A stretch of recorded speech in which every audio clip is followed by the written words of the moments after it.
What we gonna do right now is go back, way back. Give me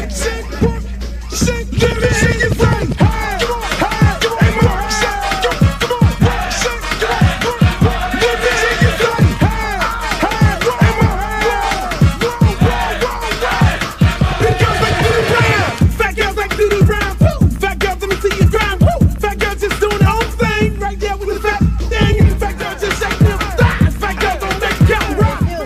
Baby. What's up? I thought you was gonna start hanging out with the big girls again. What is all this trash?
I'm serious. Where you are, not ever.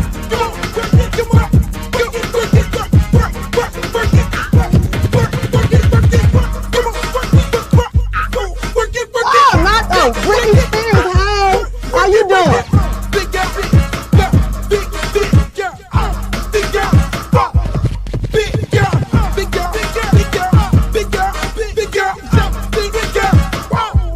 Oh, but ain't the little leprechaun. Girl, your beat is so up. You look a mess. All about the big girls. What about the big girls? Big girl, work it, work it, work. Big girl, work it, work it, work. Big girl, you done suck all the fat off your ass.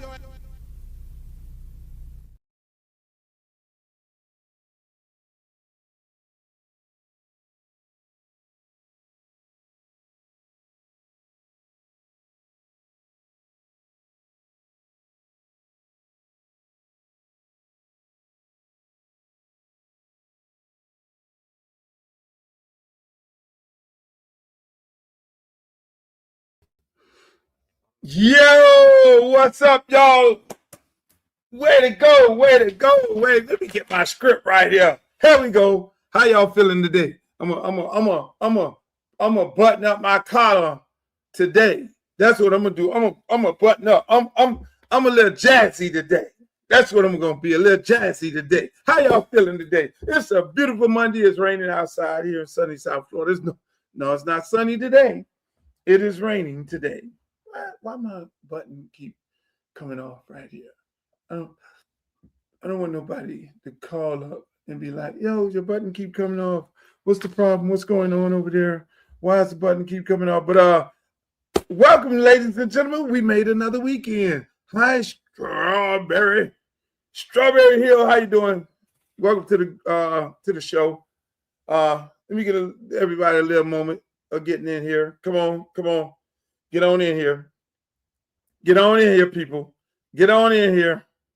Get on in here. I need you to like, share, subscribe because this is going to be a big show today. This is going to be a big show today. We got head coach of FIU going to be on here, Willie Simmons. We got Streeter from Footballville going to be on here. D might roll up in here. You never know what celebrity's going to roll up in here because, that's what we do. That's what we do. This is a big show. And we keep it a buck. We talk sports, politics, and entertainment right here on the Luke Show. And that's what we do. I'm sorry, man. I'm not sorry. I'm not sorry for how great we are. Because we are great. We do a good job here. We make it happen. No, let me just take this off. This is bothering me right here. Let me button this one button up right here because I got one button. You know how it is? See, ladies, you don't know how this works. Us men, we have a problem. There it is. Now I feel a little loose. Neck feel good and everything. But I want to thank you guys for joining us today. Everybody on my Facebook page, on my Twitch page, which we just started up over there. And everybody over there on Instagram and everybody that's on X. I want to thank you guys for being here today. I want to really thank you guys for being here today because it's really important that you are here with us today on this beautiful Monday. If you made it through the weekend, that's a great thing. A lot of people didn't make it on the weekend. There's a lot of interesting things that happened over the weekend that a lot of good folks did not make it. So at the end of the day, I'm happy that you all are here, that you made it through the weekend safe, and that you're going to be here with us. Hey, hey, Glow, how you doing? That you're going to be here with us for the rest of the week. But once again, we got a big show.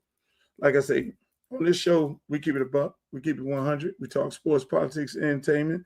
And as you know, politically, I am running for Congress. As you can see on the bottom line on the stroll, you go to www.lukeforcongress.com and find out what my platform is all about. And if you want to make a campaign donation or become a volunteer, you can also do that as well. Our campaign is about $5. We ain't asking for nothing. Just a $5 grassroots campaign. That's what it's all about. But at the end of the day, people, we got so much going on. We got so much going on in college football. A lot of teams, got done with their spring games, whether it was FIU, Miami, Colorado. A whole lot of schools got done with their spring. Some are still having spring. They started late, but for the most part, everything looks good and everybody is on point and doing what they got to do. Yeah, let's get the show started. Let's go right now. Let's go. I'm gonna start here. I'm gonna start here because this right here is very, very important. This right here, I'm having a problem with. This right here, I'm having a problem with, people. Where's all the black players in baseball? Where's all the black players in baseball? Y'all tell me. Chat, I need you to be involved today. Where's the black players in baseball? What happened to them? Where are they? It's almost similar to the black caddies it's almost like the black caddies in golf.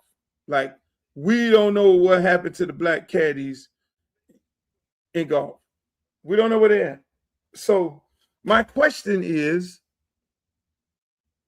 what happened to the black baseball players? So in 1975, there was 75% African Americans in baseball and 25% Latinos.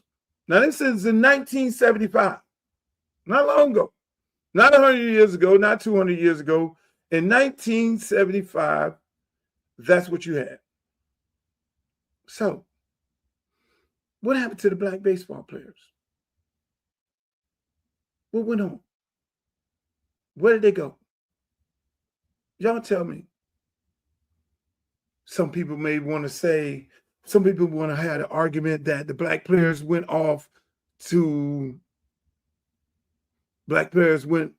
want to start playing basketball. No. Nope, not the case. Or they wanted to play football. They just got tired of this. Nope, not the case. No, that wasn't the case. So my good friend here has a take, which I totally agree with. Because, again, when you look at these numbers, and I'm going to give you something, he's going to give you the same thing. And I've been talking about this. When you look at these numbers, what's up, Andre Johnson? When you look at these numbers, 27% African Americans, Major League Baseball, 1975. Today is 6%.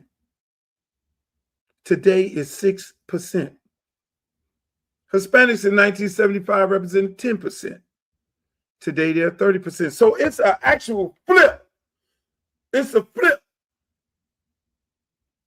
Right then and there. I think I might have lost my YouTube audience. For some reason, we got technical difficulties over there. The stream just turned to trash. So it's a total flip right now of blacks in baseball. How did we get here? I'm going to let this gentleman tell you how we got here, and we're going to talk about it. It's nonsense. It's money. It's 100%. It's money. It's not just priced out. It's historically baseball. The black player became 10, 20%, 25% in the game because starting with the Negro League, starting with Jackie, black players were the cheapest commodity. You could get, Jackie signed for $5,000. Willie Mays signed for $5,000. Hank Aaron signed for $6,000. And so for a time, those players were the cheapest commodity. You could get great players at a low price. Baseball, as a sport, baseball is a white suburban game reinforced by foreign labor. That's the sport. It's not an American game per se. It's a white suburban American game, but 35% of the game is Latino. And so when you look for players, where do you find them? Where does baseball look for players? They've got facilities in the Dominican. All the teams have academies down there, right? And then the American players, where do they get those players? College. College is 1% black. So the black players in college are scholarship players. Baseball's a non-revenue sport. So it's by design that if you're getting your players from college, they're going to be white. And if you're getting the rest of your talent from the Dominican or from Venezuela or from Mexico or Cuba, they're going to be Latino. So you're not developing black players the way you used to. No pipeline for them. No pipeline. And, I remember talking to Dusty Baker about this. And when you really start looking at how the numbers shifted, they replaced essentially black players with the Latino players. It's all money. If you put a ball in front of a kid, they're going to play with it, right? I mean, that's always been my thing. If you look at the numbers, Latino players are not part of the draft. So a black American kid who's a first-round pick, you got to pay him first-round American dollars. You can buy 100 Dominican kids, 200 for the price of one American. Wow. That's the difference, And so whenever I hear, we just don't want to play the game, everybody knows that the relationship between black Americans and baseball is the deepest of all the sports, and it goes back the longest. There you have it, right?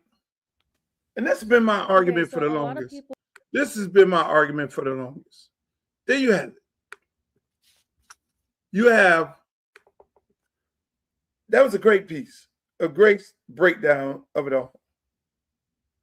What was most importantly, the most important thing that came out of that was the mere fact that they don't draft the Dominican players. The draft is only college and high school in the United States. The draft, the kids here in the United States get what? Millions and millions of dollars if they're drafted. In the DR, you can buy those same players for what? Thousands of dollars. A couple $1,000s here, a couple $1,000s there.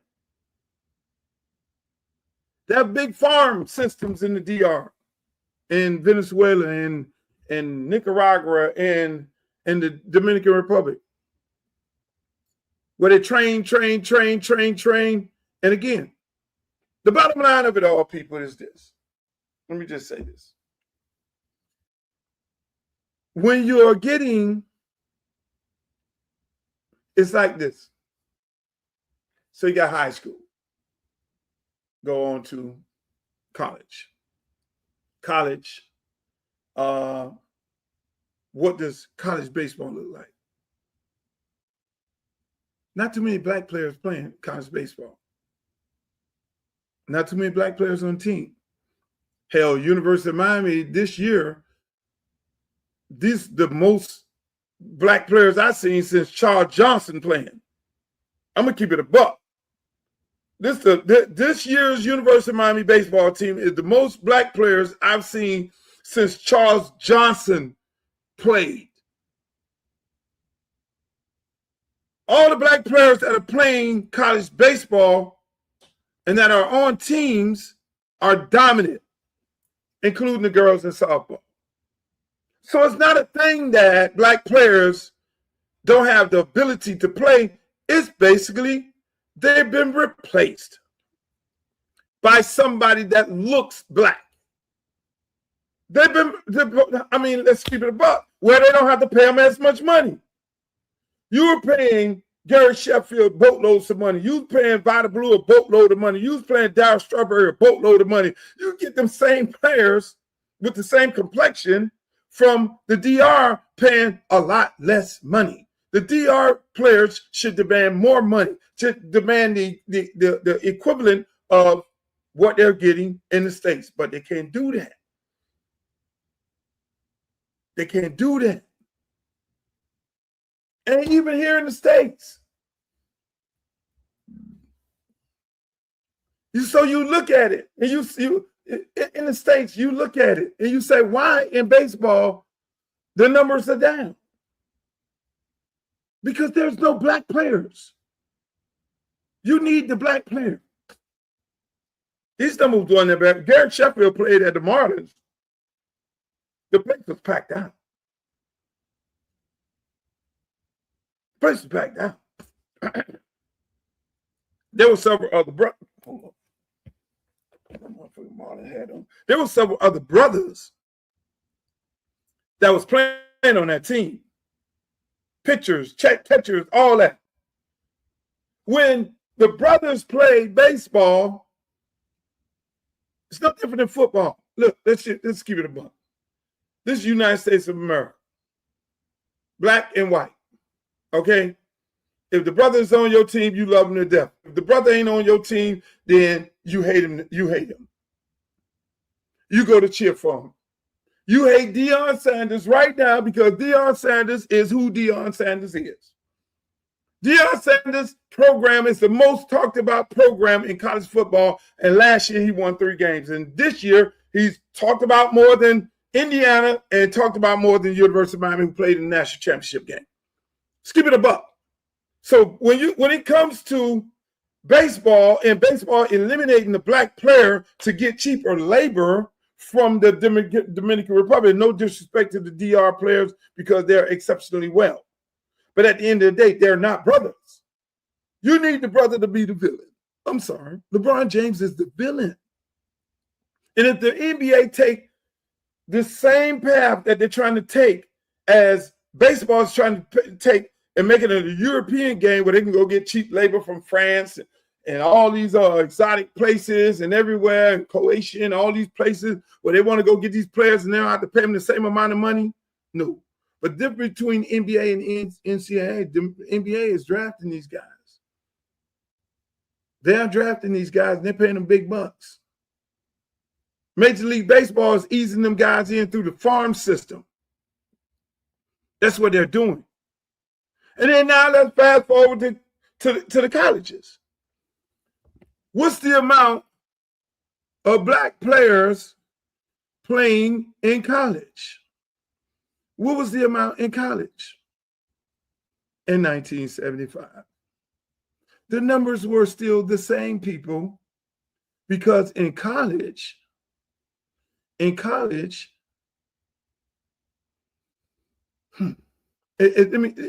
sad at what's going on, because everybody want to make it seem like these black students did not want to play baseball in college, but they do play it. Unfortunately, they want to play it. What was the numbers? Where's the college numbers? Let me pull these numbers up. College numbers. Currently in the NCAA, 5% of college baseball players are African Americans. Top level D1s, 6%.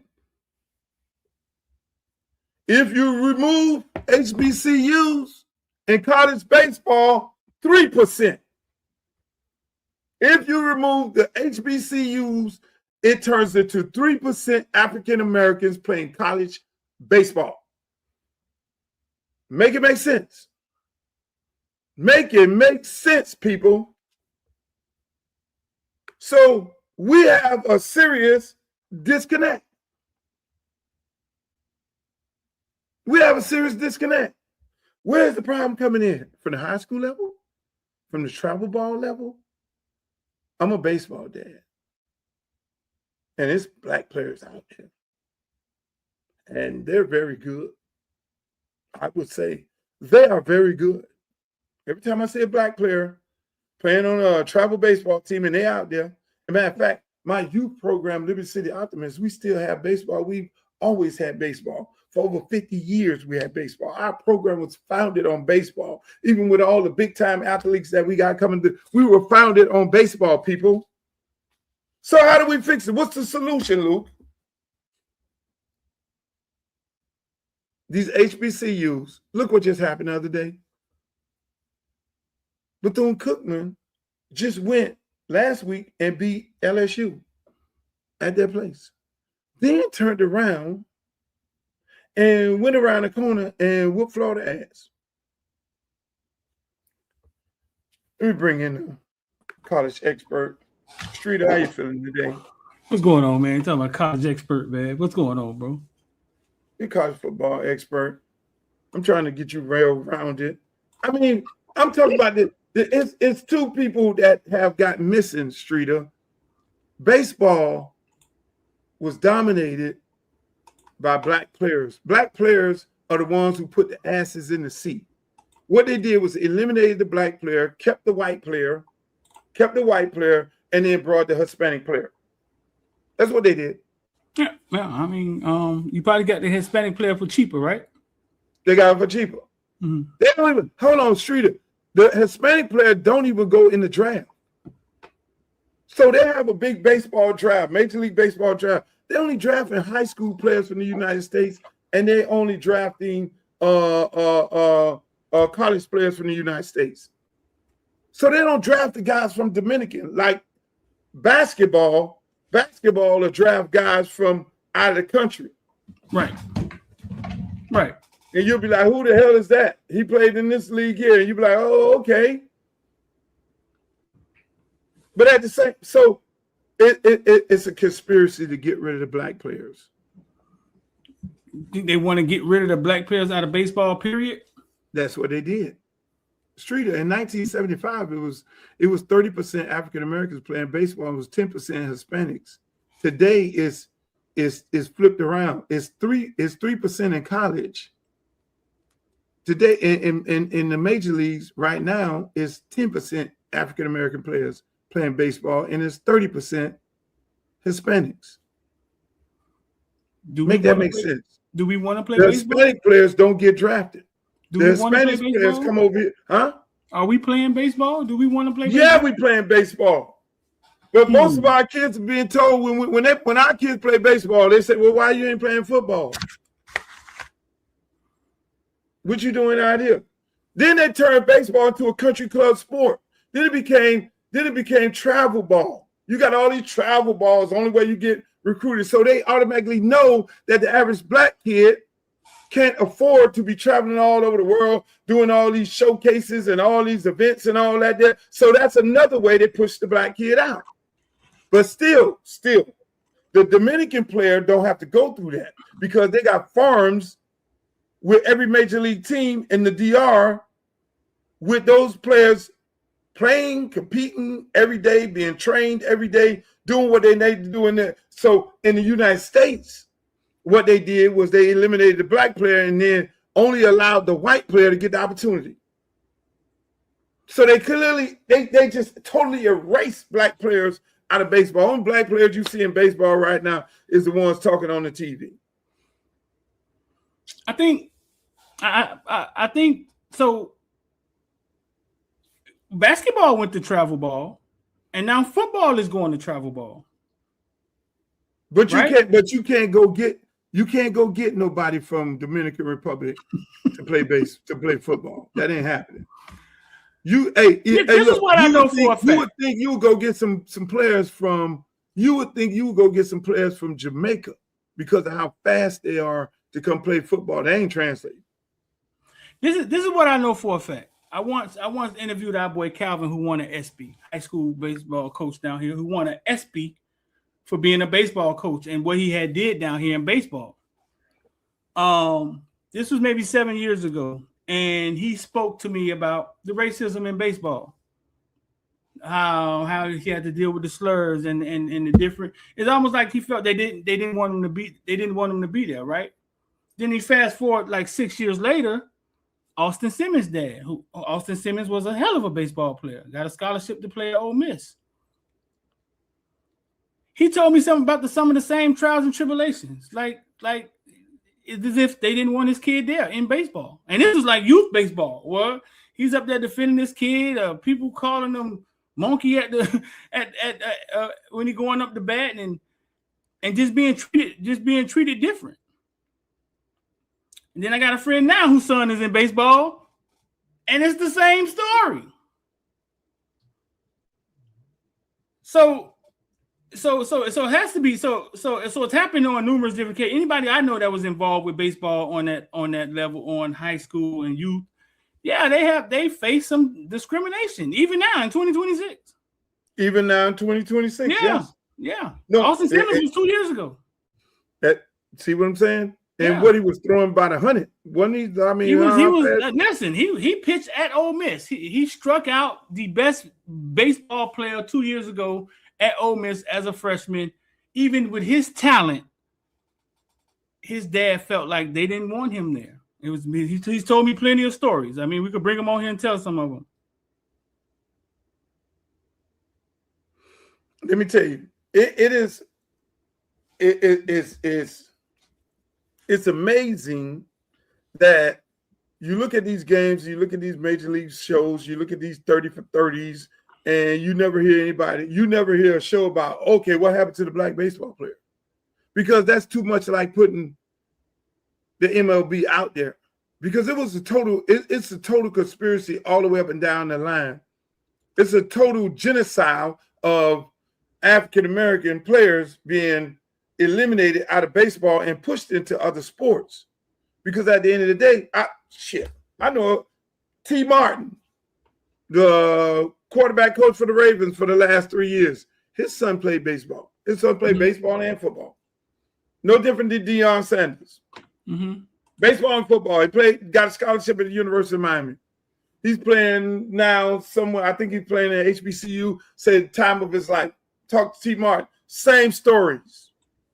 It's the same horror stories up and down the highway. They are pushing African-American kids out of baseball on all levels. They're overpricing them on a travel team.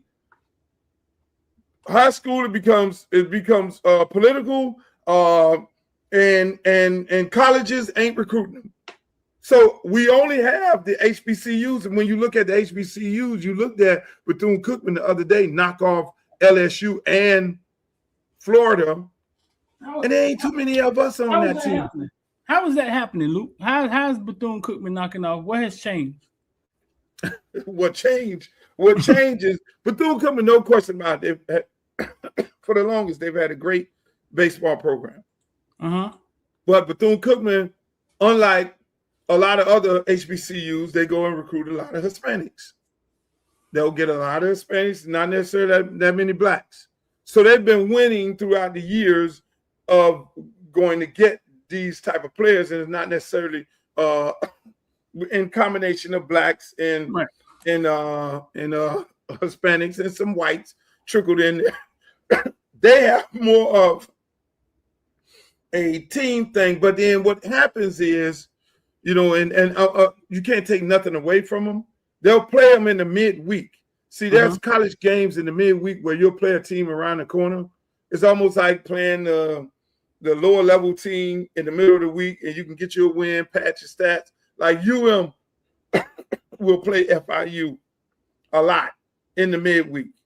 You know, they'll play FIU and FAU right around the corner. That's the midweek, you know, on a Wednesday or Tuesday like that. But what's happening is they're messing around with a real program in Bethune-Cookman, you know, messing with them in the midweek, you know, trying to, you know, pitch their fourth option pitcher, and then they're getting beat. And so that's what ended up happening. Because at the end of the day, you got to walk up there to that plate and you got to hit the ball. But it shows that what it shows is those HBCU kids on baseball level could compete with anybody. If you look at all the players, all the top players, they're the kid that was in the farm. They're the kid in the farm, went into the World Game, went and started striking out all these guys from the United States. So even when you get to the major league level, it becomes very political, because here you got young guys in the farm that just got in the farm, high school dudes coming out there striking out major league baseball players. Political. Right. Why is he not in the league where you got half of these guys throwing pitches, can't get a dog out if he lined up? But again, man, you know, and that's my thing. One day we're gonna have a conversation about where all the black caddies. You know, the guy who used to hold the bag of the player, those are black caddies. The caddy, yeah. Now you can't find a black caddy. What the hell happened? Where are they now? Where they went? What do you mean you can't find them? Ain't no black caddies. Ain't nobody on the bag. There's no black caddies. No? It's like, what are we doing? You feel me? And so, I mean, it's like I don't understand. I can't make it up. I can't figure this one out. You know, you got, you know, that's a whole nother story. But man, I'm happy that you joined the show today, man. I know I brought Streeter in the middle of what I was talking to. Want to welcome Streeter from Footballville. You know, Streeter is he's out there at the University of Miami practices. His ears is to the street.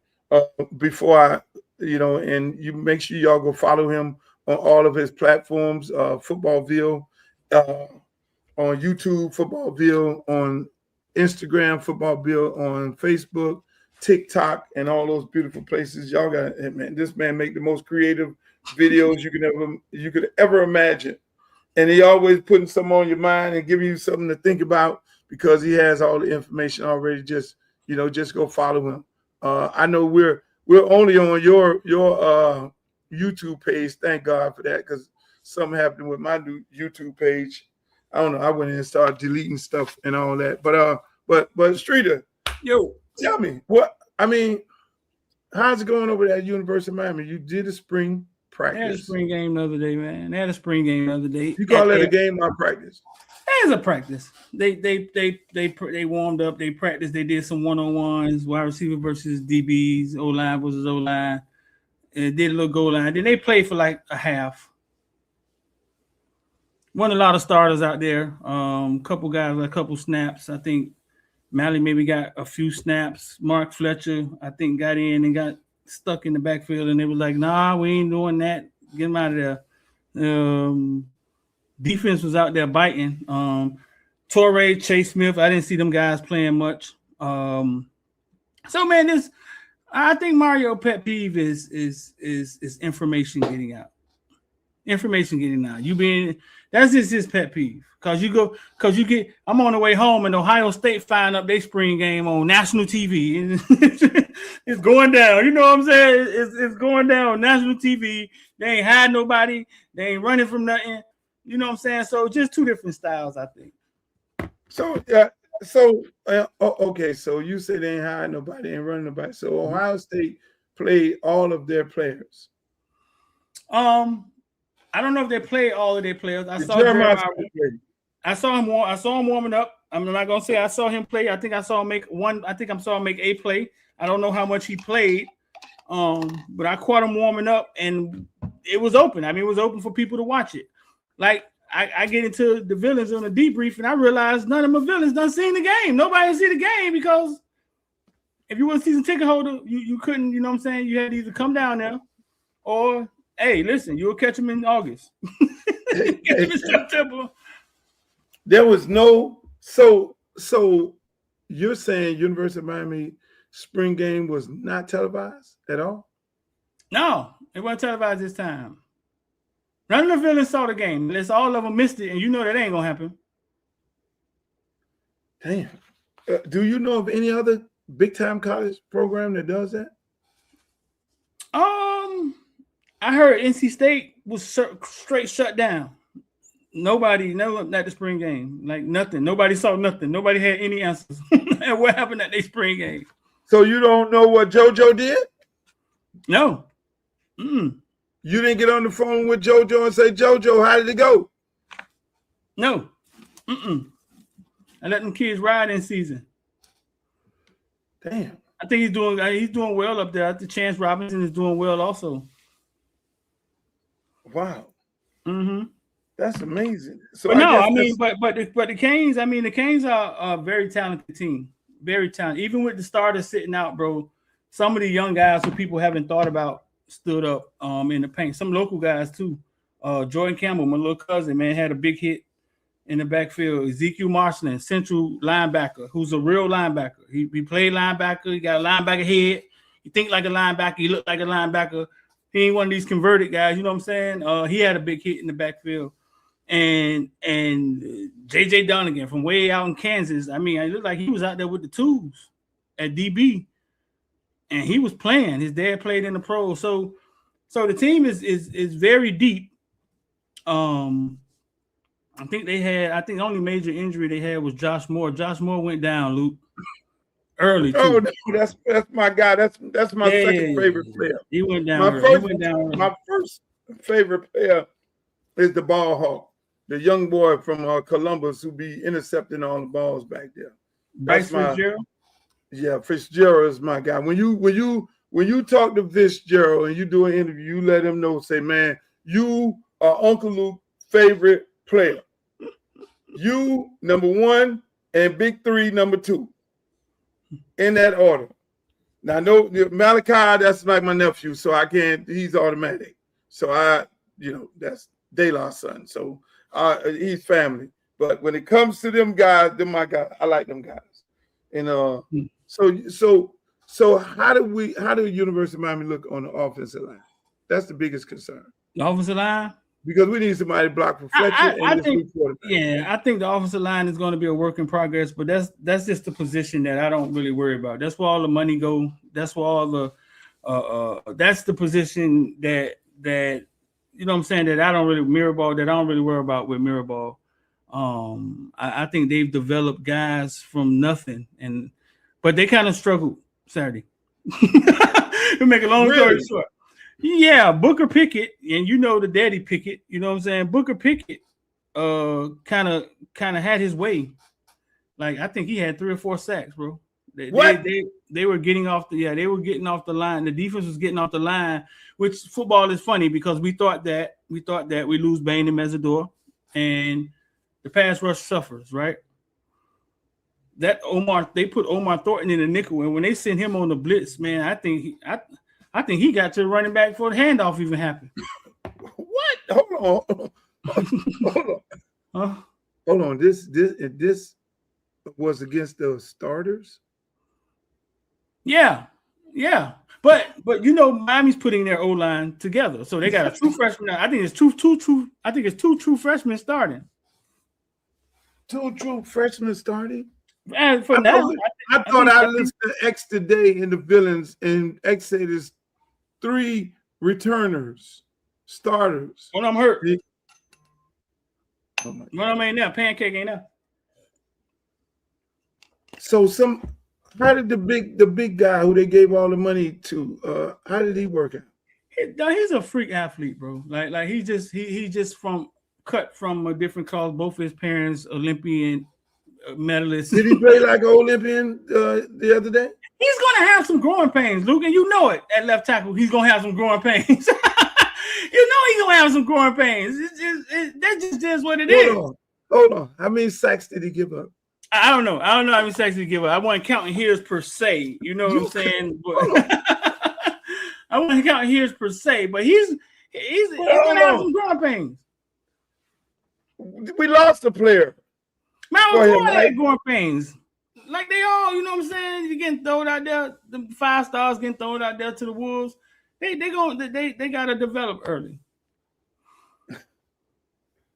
Yeah, I don't know how many he gave up per se, but when you get that much money, Streeter, I ain't trying to hear about no growing pains. This ain't NFL. It's college football. That money came from nowhere. We don't know if these guys worth it or not. That money came out of nowhere. They ain't land on the money landed on them. So let's not be acting like this the NFL draft. Now that joker was out west in Missouri blocking little white boys a couple months ago. Now he in the 305 with a pocket full of money and got dang on Lightfoot trying to get past him. It's gonna be some growing pains. Let's just be real. I don't understand this. Let me talk to an expert right here. Ladies and gentlemen, I want to welcome to FIU head football coach, former Florida A&M football coach, former Clemson quarterback, my main man, Willie Taggart. Not Willie Taggart. Willie Taggart. They got the same haircut. Willie Simmons. I said I was gonna say that, right? I said I was gonna say that, and then he do it every time. He do it every time. He do it every time. Hey, Luke. Every time. What's up, Coach? How you feeling, baby? Man, I'm feeling great, man. How y'all doing? I see y'all having a good time on here. Yeah, man. Yeah, man. We always, man. This Streeter, man. Streeter try to. Today I'm catching him into the mix because he always trying to catch me in the mix. But I got him on roller skates right now because you know he's trying to defend something that he don't want to be trying to defend, which is big high paid players not performing to their expectation. But that's a whole other story there. How was spring, Coach? Spring went well. You know, I thought we got better. You know, obviously having to basically break in a new team. You know, 48 new players between transfers and high school signees coming in and. You know, really trying to get acclimated to how we do things, the whys, and I thought we did a really good job. Built a lot of depth, and I feel a lot better about the team now than I did this time last year. Oh, that's what's up. And I heard I was listening to Georgia Tech coach talk about transfer portal and the fact that he's happy that there's no spring portal, so he knows them guys that they've been working on and coaching and went through the spring practice with gonna be there. I mean, talk about how important that is, that these guys, you know, you just finished coaching. You ain't got to worry about, okay, yeah, I had them playing and they balled out and everybody in the world found out they balled out in the spring. And then now I got to worry about them hitting the portal. Yeah, no doubt. That was the issue for us last year. You know, we brought a player over from UM, went through the spring, had a great spring. You know, we had high hopes for him. And this time, you know, we're doing exit meetings now. So I started exit meetings today. I'll be doing them all week. And imagine a guy coming in feeling like he deserves more money or feeling like his role isn't what he wants it to be. And he has a chance to leave and jump in the transfer portal. You know, a guy that you literally just signed in January. So it makes it tough to really commit to the team that you have when you know they can leave. Now, knowing that they can't go anywhere, we're able to really, you know, go all in on these guys, invest fully into them, really teach them what we're doing, not worry about them learning our playbook and taking it across the street. You know what I mean? Because they're leaving after 6 months. So I think the NCAA, they did that one right. You know, there's a lot of things they do wrong, but I think they got that one right by making it just one transfer portal in January. Streeter? Coach, when you left FAMU, you ended up at Duke, right? Yes, sir. You ended up at Duke. And that usually doesn't happen like that. Like we always talk about the bridge from HBCU to Power 5. Did you have a relationship with Coach Manning? Like, what was that relationship about? Like, what was that about? Yeah, so Coach Diaz and I worked together for 3 years up at Middle Tennessee. He was the defensive coordinator, and I was the running backs coach from 07 to 09. And so built a great relationship there. You know, we were workout partners. You know, we get out there and beat the pavement every day, you know, getting our run in, just talking ball, you know, him talking defensive ball, me talking offensive ball. So we really sharpened each other. You know, he's one of the sharpest guys I know as far as understanding defenses. And, you know, when he got the opportunity to be the head coach at Duke, I was excited. And when he called and offered me the job, I was elated. You know, I was kind of at I wouldn't call it a crossroads in my career, but I knew my aspirations and I knew the perception of being at an HBCU. It's an unfortunate reality that, you know, Deion's the only one to do what we all wanted to do, which is have success there and then be able to take it to the next level. You know, Prime was able to do it, but guys like myself, Jerry Mack, other guys who've had a relative level of success, you know, we all had to kind of take a step down to move back up. You know, Jerry Mack left North Carolina Central to go be the offensive coordinator at Rice. And obviously I left to be the running backs coach at Duke. And now we're both running our own programs here at the FBS level. So it worked out. And again, it's unfortunate that we have to make those tough decisions, you know, but fortunate for me, it was for somebody that I knew, that I trusted, and I knew it was going to be a great situation. Yeah. Hey, let me ask you. So when, you know, we know it's a lot of emphasis put on the quarterback, a lot of quarterbacks transferring in, learning a new system. Can you talk about how that works? Because I mean, offense is more difficult than defense, and you see a lot of success of a lot of quarterbacks coming in the portal, starting, and you know, seem like it's no tail off. Is it a smaller playbook, or is it more time to teach them the playbook? I mean, how's that transition works from a guy coming in the portal like that? Yeah, I think it's a combination of two things. One, I think OTAs now have helped a ton. The fact that we can take them on the field in the spring before spring practice and go through OTAs. You know, for a long time we couldn't do that. You know, the first time that you were able to coach your guys, put them through drills was doing spring ball. So you had 15 practices, and then you had no contact during the summers, and then you came back in training camp. So you had literally 15 opportunities to coach them before you had to get them ready to play in the fall. Now we get 3 weeks or a month of OTAs to meet with them, to take them through drills, to watch film with them. We do the same thing in the summertime now. So when they come back in the summer, same thing, all of June, OTAs, you're on the field. So you're stealing all those extra reps, and basically you're getting 2 to 3 spring practices before you actually report to training camp. So I think that has a lot to do with the growth and development of the quarterbacks. You look at now, 7-on-7s have really become a huge thing now. So just guys throwing year round. Like when we came out, it was you play football in the fall, you play basketball in the winter, you play baseball in the spring. And that was kind of what we did. Now it's football in the fall, 7-on-7 in the winter, spring ball in the spring, 7-on-7 in the summer, and then you're right back to playing in the fall. So you never really stop throwing the ball as a quarterback. So I think a lot of them are a lot more further ahead than we were when we came into college. And then with all the spread offenses now, you know, the playbooks are a lot simpler. You're not really teaching pro-style concepts. Guys don't have to really understand coverages as well as we used to back in the day. You don't have to really understand fronts and pressures because offensive line handles a lot of that. And so the learning curve for a quarterback isn't as high as it was 10, 15 years ago. And these guys are playing a lot more football than we were 10 or 15 years ago. And I think that's why you're able to see quarterbacks come in new systems and have success so early. Yeah, I noticed you recruit heavy locally.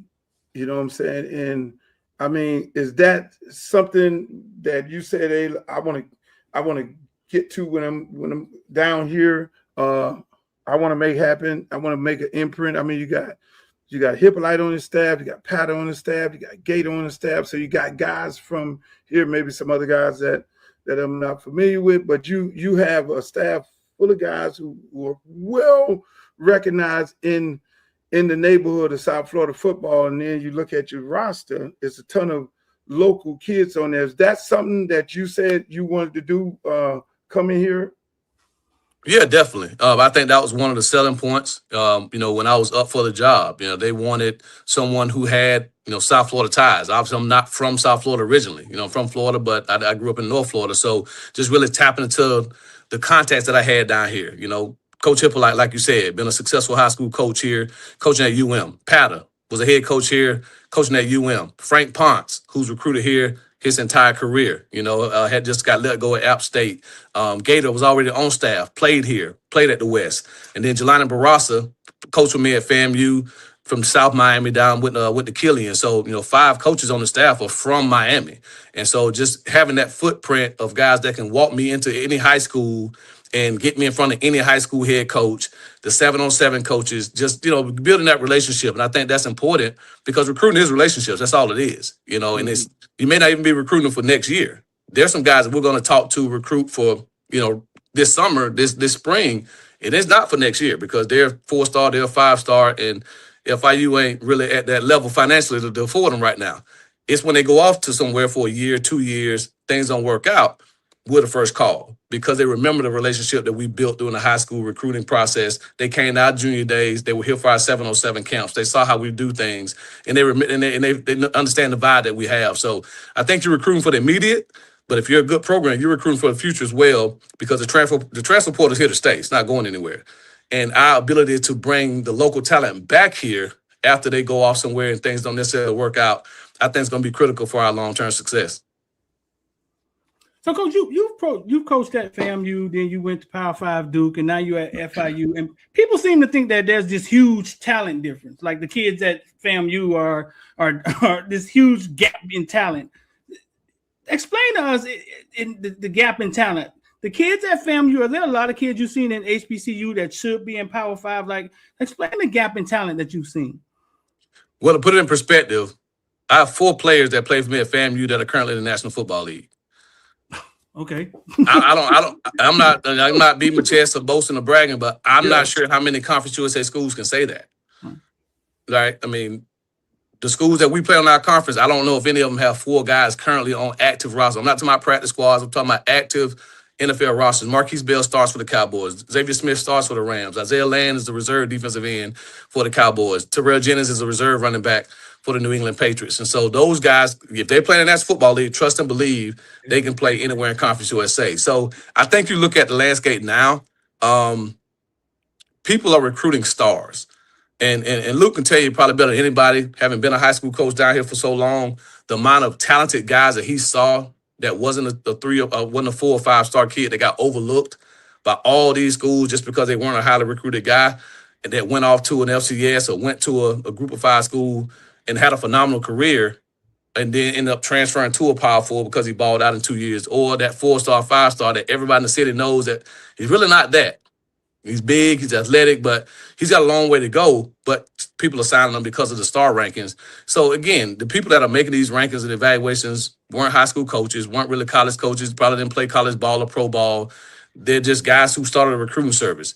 And so I think the most successful teams that you see, they trust their eyes, and they go out and recruit good players. And so there are players that I coached at FAMU, that I played against at Jackson State and Alabama State and other places that could very easily start for us. The 2 conference players of the year, to put it in perspective, the 2 first-team all-conference linebackers, last season in Conference USA both started out of HBCUs.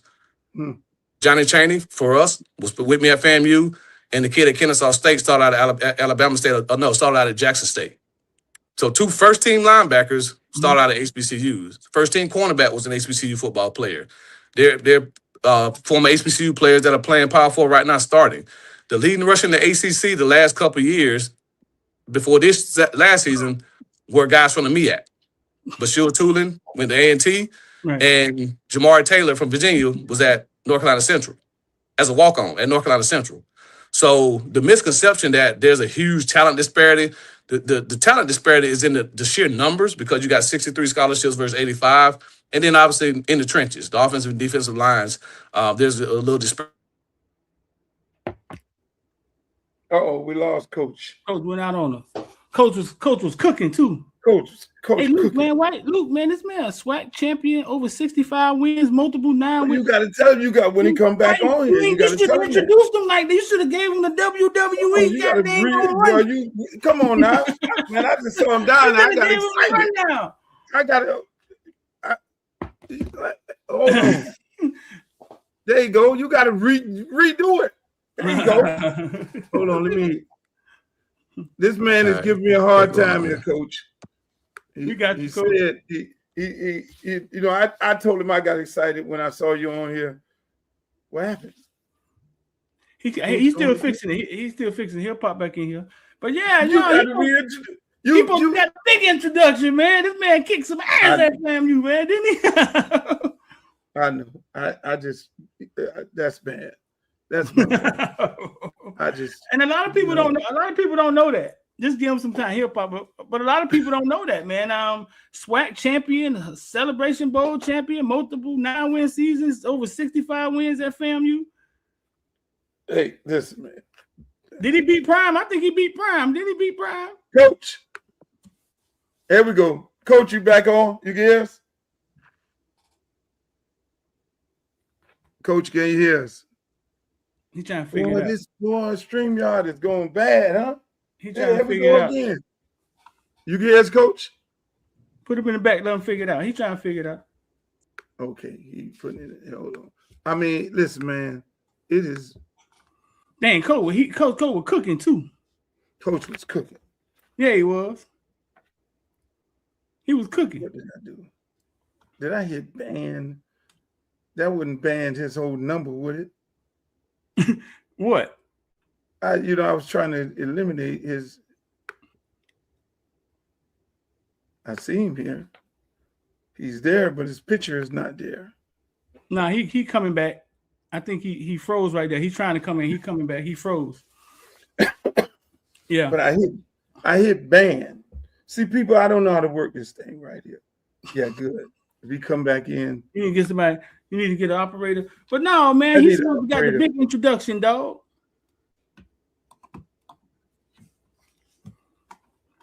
I need that. He was cooking. He was on fire too, man. He said everything. He said everything, but man, ain't no talent disparity. Damn it. Hey, listen, man, that was a great question, man. See, and I know my good homeboy, Mr. Pierre Rutledge, he's gonna be doing all this complaining. He was like, man, y'all need to get StreamYard right, man. Y'all having these good shows, man, and you got all these technical difficulties and everything. I'm gonna have to hear his mouth. Oh, he said I'm blocked from getting in. How do I unblock him? Let's see what did you do? I hit the block. Huh? I hit the block. Oh, I didn't even know a block exists. Where is it at? Yeah, man, how do I unblock a person? Block. Go to settings. Go to settings. Let me see. Oh my God. How do I what the hell?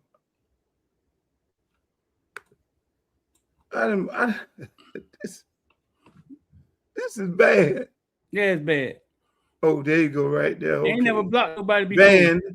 Okay, he's okay. I the thing say banned. Okay, let me tell him to try again. Try now. This is bad. Hey, as y'all can see, we live, people. We're live. Because I was trying to get rid of. I was He trying to was get rid putting of too much sauce. Yeah, the man was cooking, man. The man was cooking. Coach on fire, man.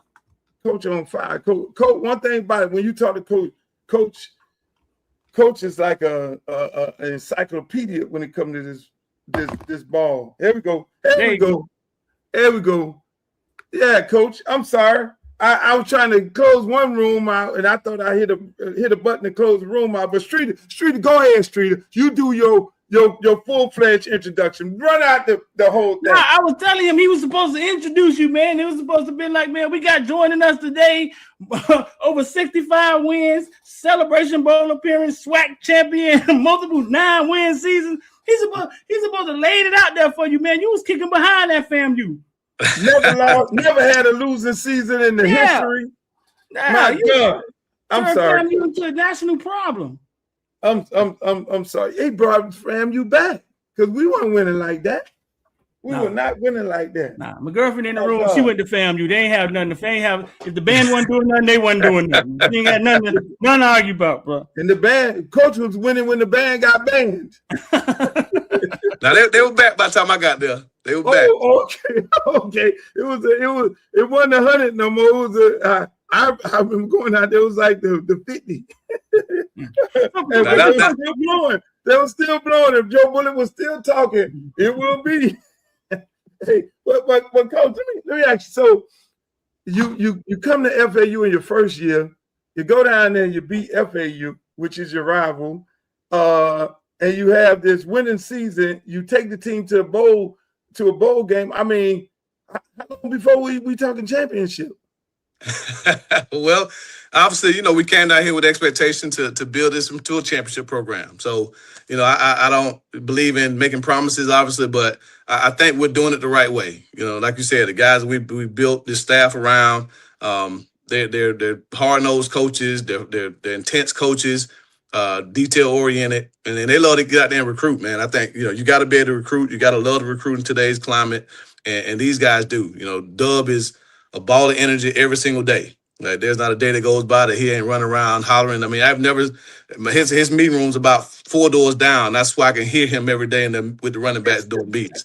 I mean, I don't know if he's coaching them, cussing at them, yelling. I don't know what he's doing, but he's getting to play at a high level. So just having guys with passion like that and bringing the right type of guys in, I think that's what it's all about. So I think we're building a team that can compete for championships yearly. And like I told him this year, like, everybody was excited. We went to a bowl. And it was great. It was a great accomplishment, but that should be the standard. Like, that should be the expectations that we go to a bowl. Like, no one should be surprised that FIU is in the bowl conversation every year. And no one should be surprised that we're in the championship conversation every year. That's the expectation. Just like when I got to FAM, I felt the same way, and we were able to build a championship program there in a short time. I think we continue to do things the right way. We'll be able to do the same here.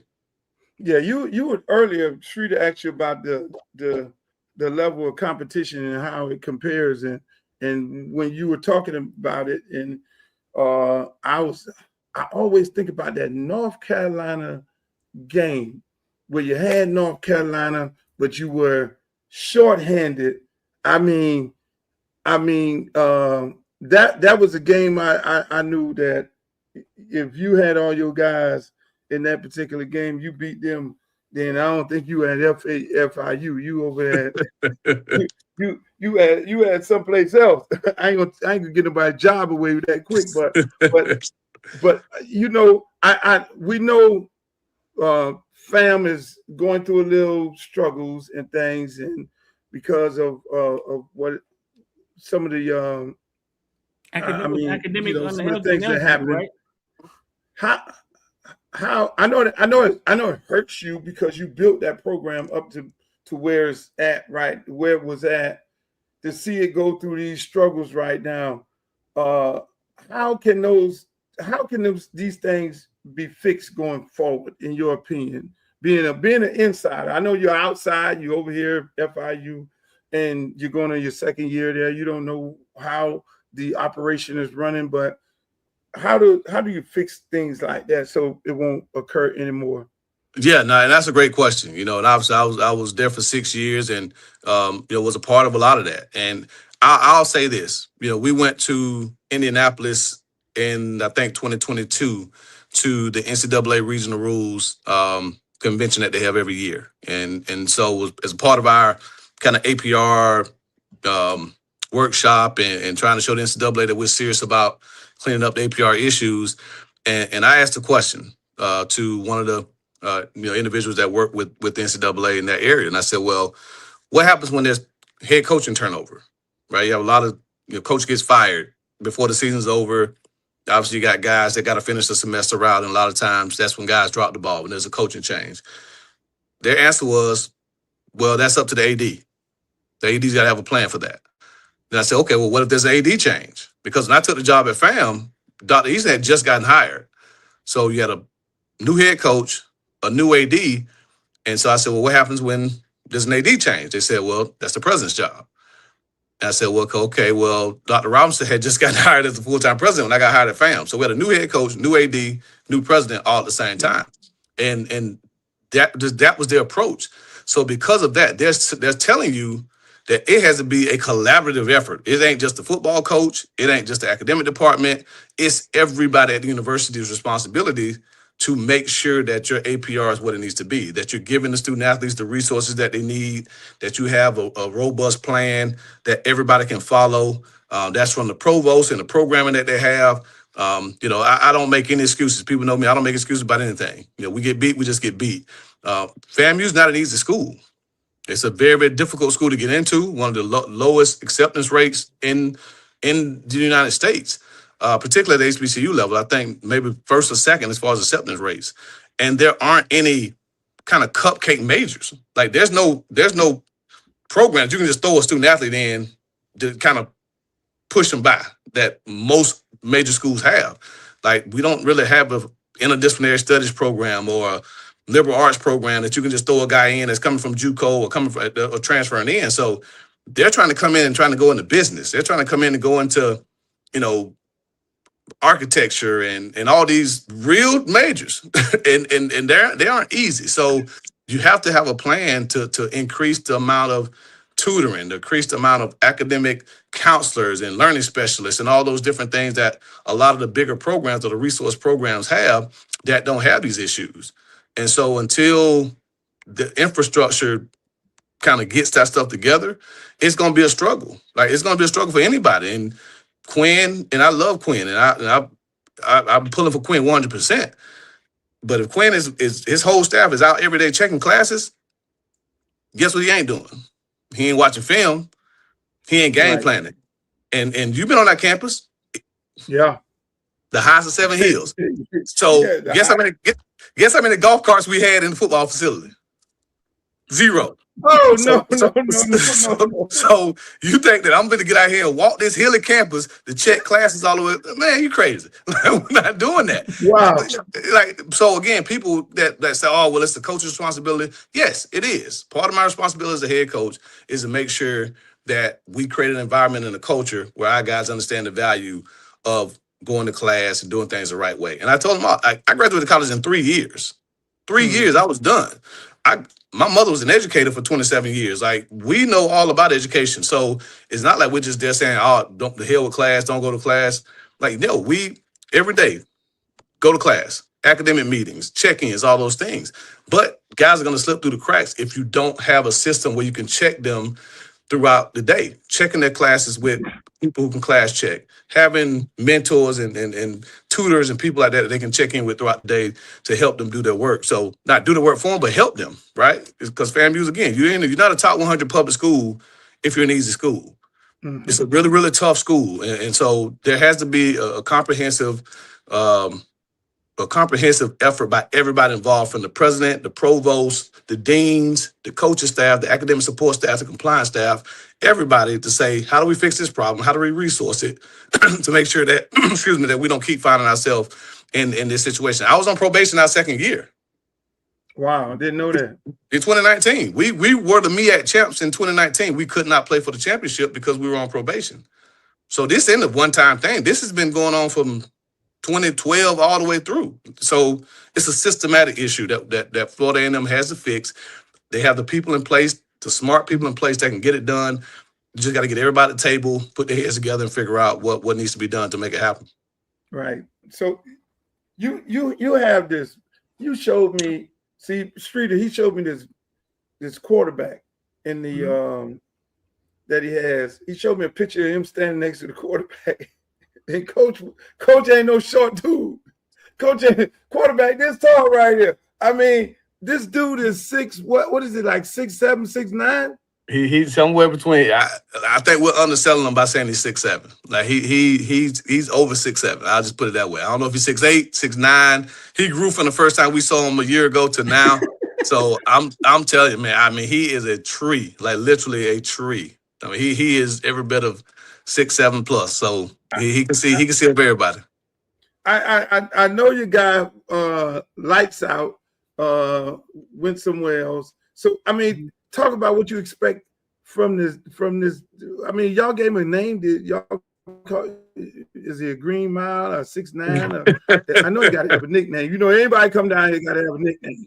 The kids gonna give what? I know you got to have a nickname, but I mean, talk about what you expecting out of this guy. You know, if he is the projected starter. Yeah, he is. I mean, obviously, you know, I think today's era when you're bringing in transfer quarterbacks and you're having to pay them, like it's a competition, but it's not. Like your job is to come in and be the guy. It's like my man paid Mensa to come in and compete for the starting job. Like he's the guy. So JJ, you know, told me he was in there competing with the guy from Orlando. He competing in dominoes probably, but he ain't competing in football. But no, JJ, man, he's a coach's kid, you know, smart kid, really student of the game. He has the temperament that you want in a quarterback. So we're really excited about what he can bring to the table. Different dynamic than what we had last year with Lights. You know, Lights was more of a dual threat, you know, improvise, make things happen when the play breaks down type of quarterback, where JJ is more of your traditional pro-style pocket guy. Going to try to dissect the defense, get the ball out of his hands, checks at the line of scrimmage. So it will allow us to be a little bit more pro-style in how we kind of devise our offensive scheme than what we were in the past. Both can win, you know, both with assets or will be, but I think what we're building around JJ with the personnel, his skill set, what he does will allow us to be a little bit more flexible in how we present formations and personnel groupings to the defense. Coach, correct me if I'm wrong. You faced Shador when you was at FAMU, right? Twice. You faced him twice. Shador, we all saw what happened to him in the draft last year. He failed in the draft, and then he was like third, fourth on the depth chart. People was questioning him as a quarterback. When you watched him on film before you faced him, because you faced him twice, at that time, what did you see? Did he look like an NFL prospect to you, or did he just get better? Like, what did y'all see? Well, we played him his freshman year. Okay. So his first start was against us in the Orange Blossom. So it rained, low scoring game, I think 7-6. You know, so he was a true freshman. So we didn't really know what we were getting. He didn't get to go through the spring with them. Okay. The next year, after he played the entire season, you know, we knew that he was a very accurate quarterback, had a very savvy, sneaky runner. You know, he ain't his dad, but he can pull it down and run it when things break down. And we had just come off the game against Carolina where, you know, we opened the season with Drake May. So it was like, you know, Drake May carved us up, threw for about 500. And then we rolled down to Miami for the next week against Shador. And I think the Joker went 15-15 out the gate. Like, I think I was there. Bro, it was brutal. I mean, I ain't won one like that ever as a coach. I mean, it was bloodshed. Him, Travis Hunter. I mean, Prime had that thing rolling, man. So, but no, I've always had a ton of respect for Shador and just his approach to the game. You know, how he carries himself, that bravado that you got to have as a quarterback. And we all know the elephant in the room. If he didn't have melanin in his skin, he'd be the most confident quarterback ever, right? But because he's the son of Prime and because he wears a gold chain and all these other things, it's viewed upon as something else, right?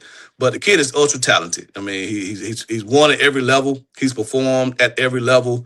dominated high school, came to the SWAC, dominated the SWAC, went to Big 10, Big 12, dominated the Big 12, and now last year played solid as a rookie. You know what I mean? So again, the kid has what it takes. I think in the right setting, in the right environment, he's a winner, and you can't take that away from him. So he's going to be hated on because of what his last name is and how he carries himself.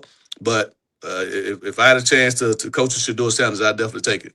Oh, Coach, I got one more, Luke. Coach, tell me this, because I've been wanting to ask the head coach this. You said you just got 48 new players in, right? 48 new players in.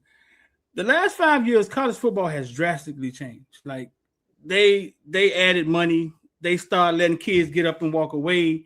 Your roster could be totally different every year. As a head coach, where your staff is looking for answers, how did you evolve into?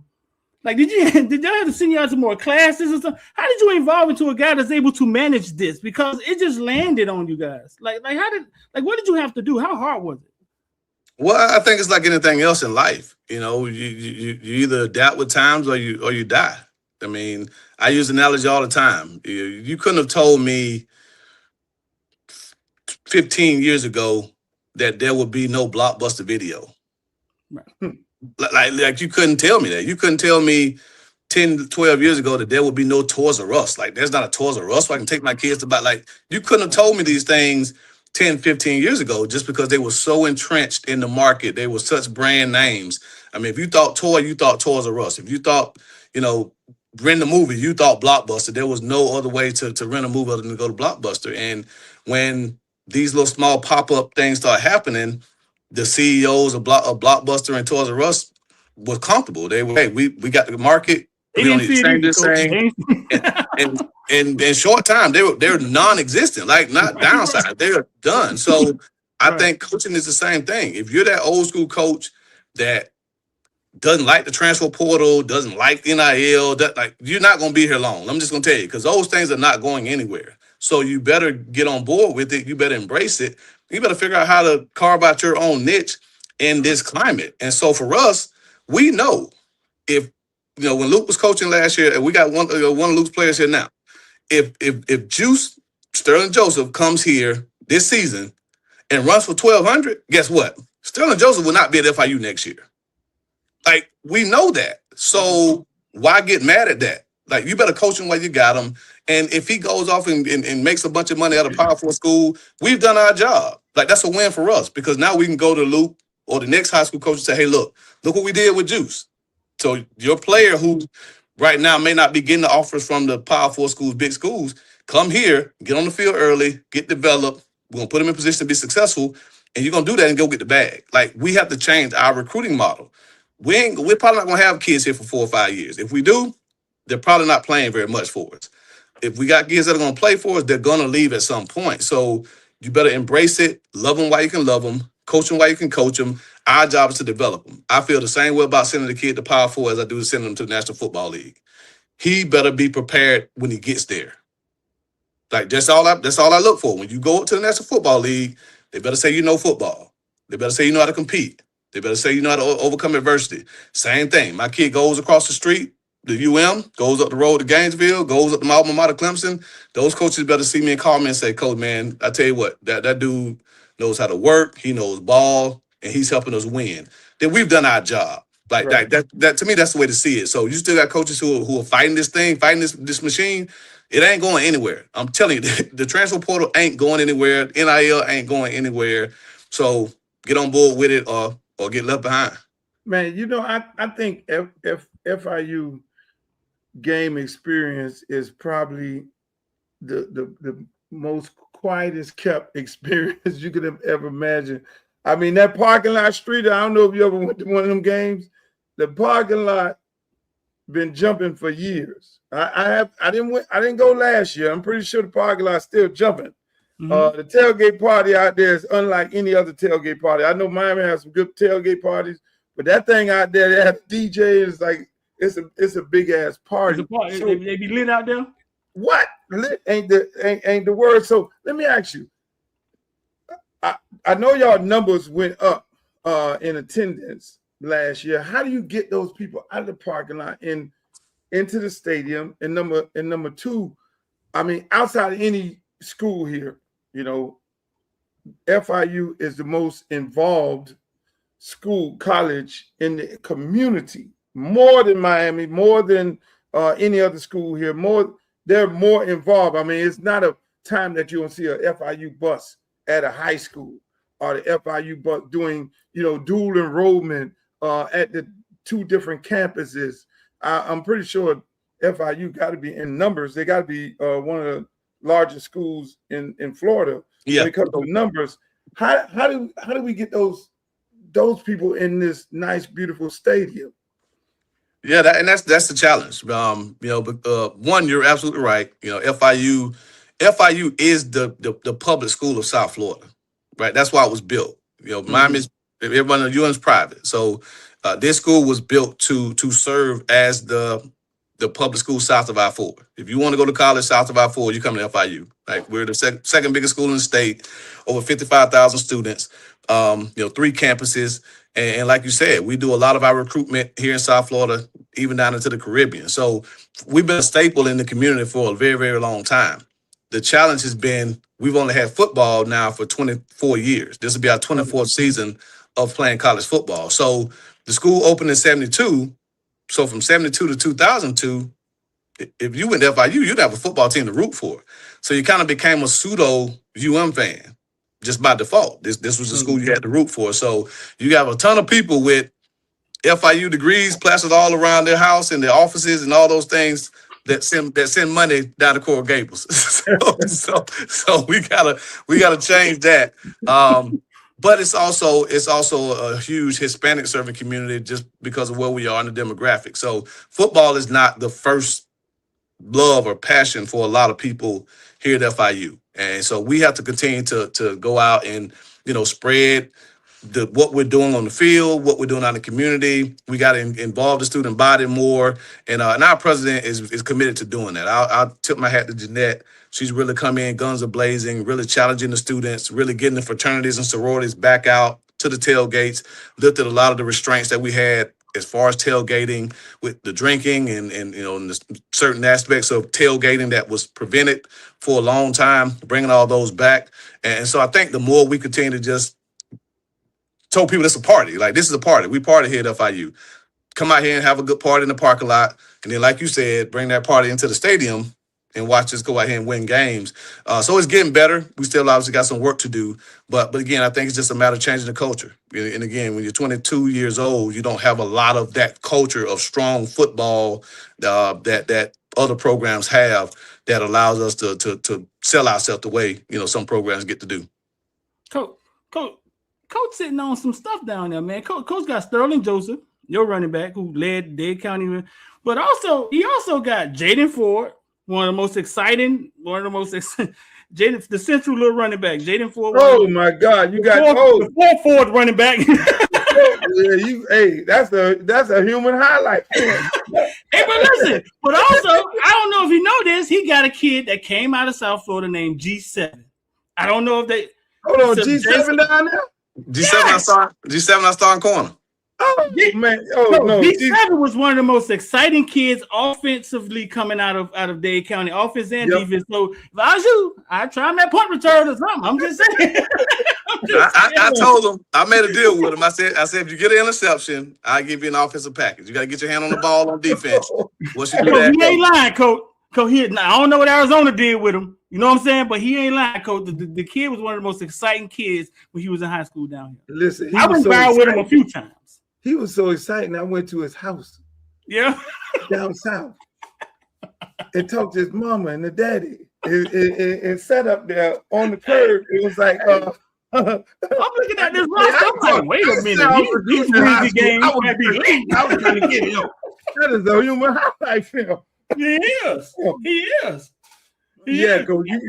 He got some ball players over there. Now we got we have the top three. Well, the top 2 rushers in Dade County the last 2 years in Sterling, and then Justin Compier, who came over that we just signed in this past class. So between Justin, Moot, Sterling, I think we got 3 of the top 4 running backs coming out of Dade County over the last couple of years. That's some speed. That's some speed, Coach. And Coach be dialing up. dialing up for real. Let me. My last question. So, the you don't see most. I look at Lastly. I look at Braun, head coach, calling plays. Talk about how difficult that is.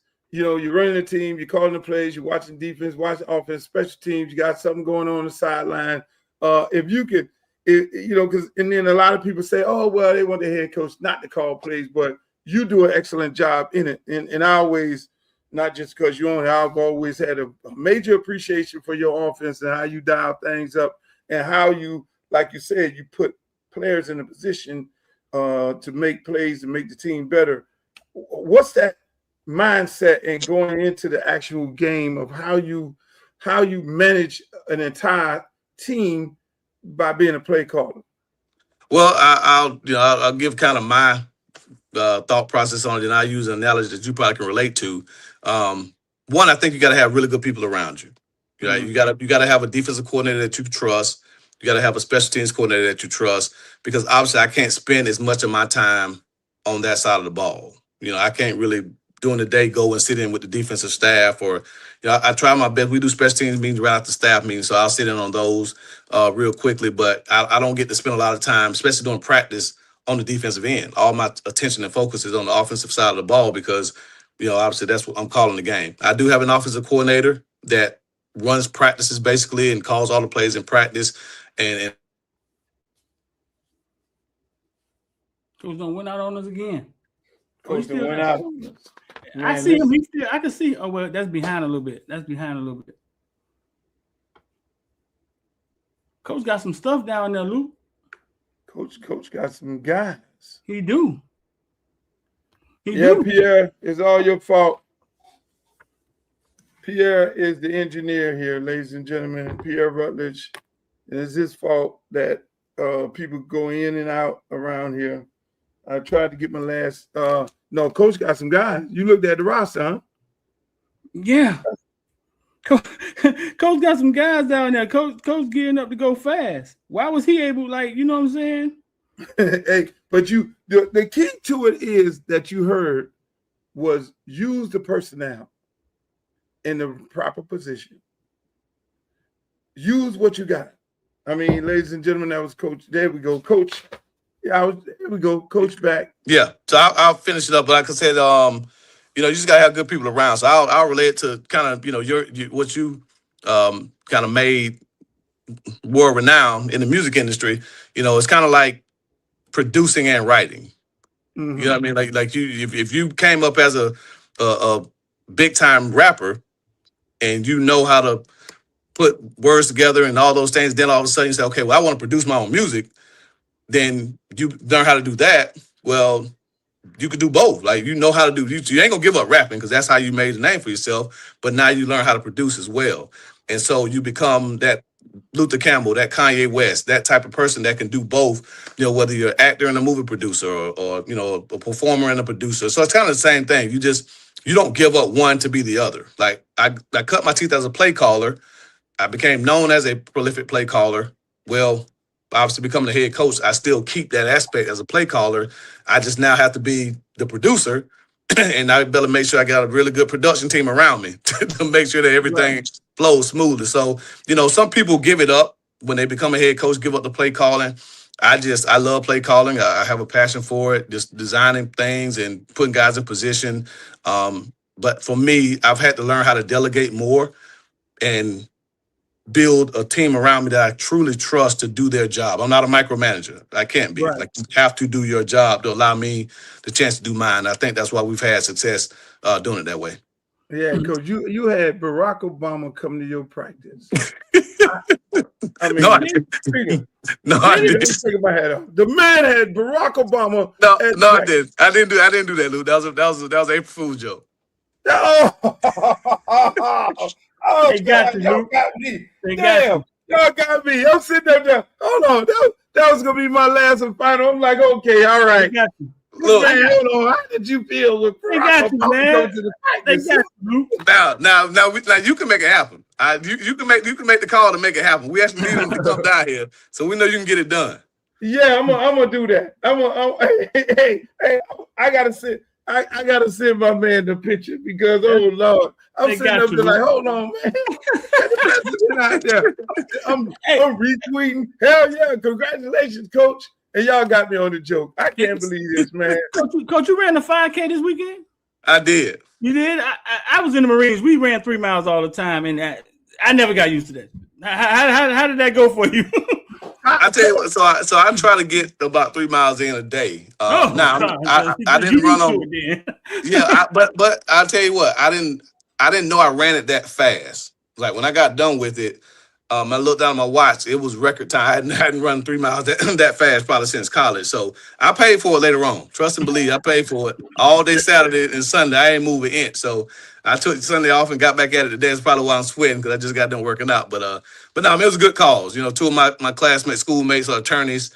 Darryl Lee and Charles G up in the Orlando area and Tallahassee area, and they put it on in Gadsden County. And of course, Luke can tell you, ain't a lot of good things going on in Gadsden County. So whenever you have people that can do something positive, I want to definitely support. So shout out to G and Lee, attorneys at law, for doing a really good thing in our hometown. That's what's up, man. FIU football. You ain't know I had that. You ain't know I had that clip. Look at the stands. The stands pulled up. We got people in the stands. We're at the stadium. Them boys out there balling, hitting, picking. Hey, bouncing around. Hey, man. Hey, coach, we're looking forward to a good year. I'm going to be definitely out there hanging out with y'all this year. I got plenty of time on my hands, so I'm definitely going to be out there checking you guys out. And good luck on the season. And make sure you know anytime you want to come on here and talk about it, this is definitely your home. No doubt, man. I appreciate it, brother. Keep doing what you're doing, man. I'll see you over at the shop later on. Yes, sir. Yes, sir. All right. That's Coach Willie Simmons, FIU football, baby. Hey, let me tell you, I'm telling you, Streeter. What up?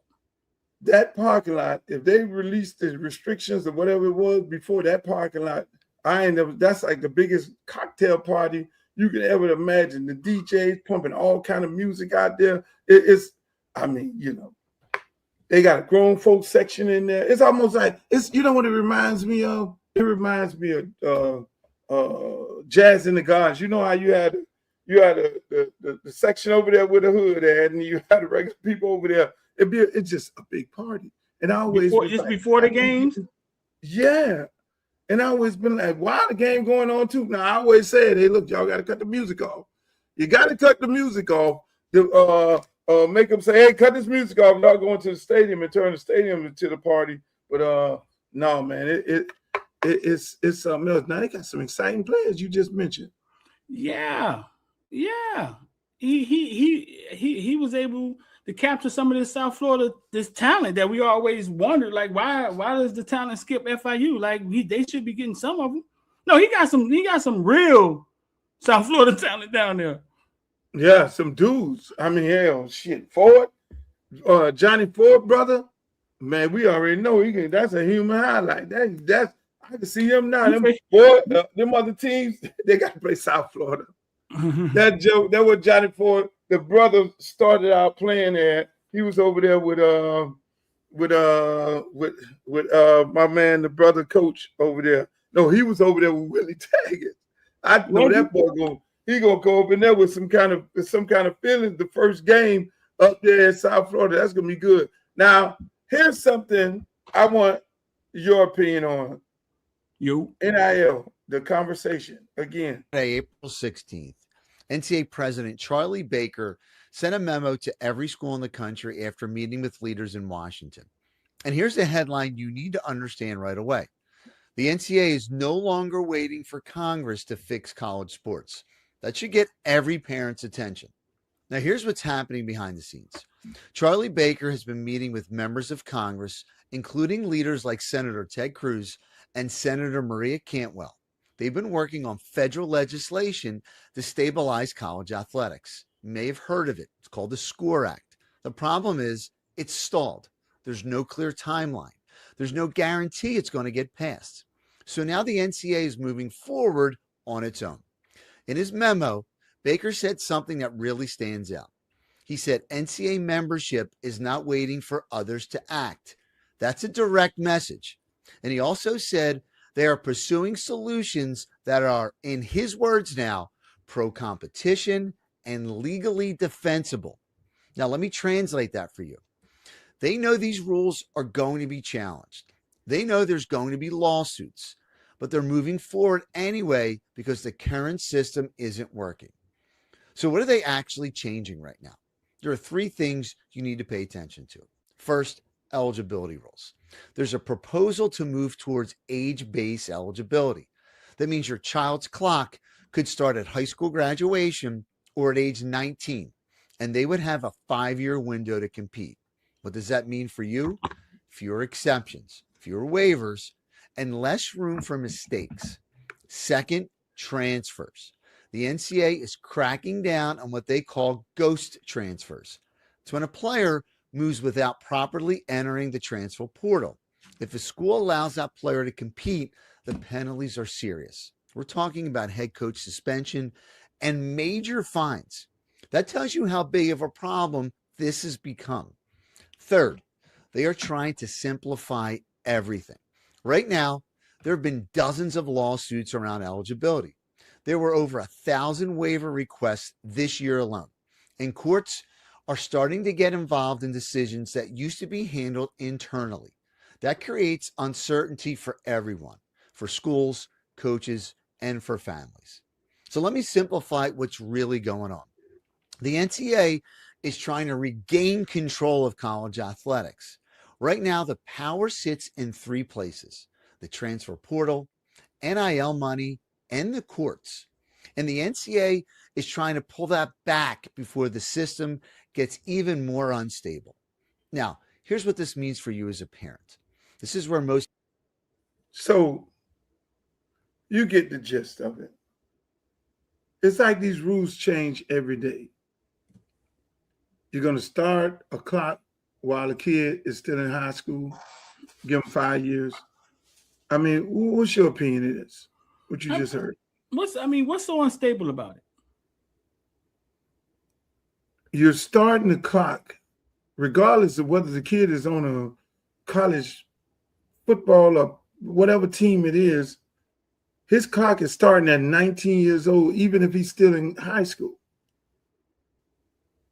You got most kids in California, they got a step back program where they're still in high school, 19 years old. Here in the state of Florida, we used to have a 19-9, but if you stay back a year, your senior year is 19 years old. So you're in high school still playing ball, still got another year left, and they're starting the clock. That makes no sense. You know, they're not in a college. So then now a kid is in high school, Lord help him if he get injured in his high school final year. You already started his clock. He got injured, so he can't play another year. Now he got 3 years. I understand that they are trying to not have the same situation that they had this year in the national championship game where they had all these old people playing, but that was because of COVID. It was a COVID year. You know, and they had these leftover COVID, then you had COVID, then you had medical red shirts, and then that they granted COVID, medical red shirts, and on top of that, red shirts, and now kid is not, you know, he's not 22 graduating, he's 25. You know, that is what the coach from Indiana created and put together. Now, do other people have a lot of guys? I mean, what the hell? This linebacker from the University of Miami, how old is he? He's a senior citizen, right? Mm-hmm. Both of them. One 6. I think Chase Smith 6 years, and I think Torrey 8. 8 years. 8. Let's see, an 8-year senior. Yeah, 8-year grad senior. So, listen. There's a lot of college players wish they could have played 8 years. It's a lot of people wish they and still get NIL money. So they try. We understand that they ain't trying to go to the league and and you had a league spokesperson from a team said, hey, man, in the league now, we getting all these old players. That's not marketable for us. So the league is now having an issue with getting a guy 28. But they didn't have an issue when they got that quarterback when he was 28. Remember the quarterback back in the days? What his name is? Winky Wright. Winky Wright. Yeah. It's been a few of them.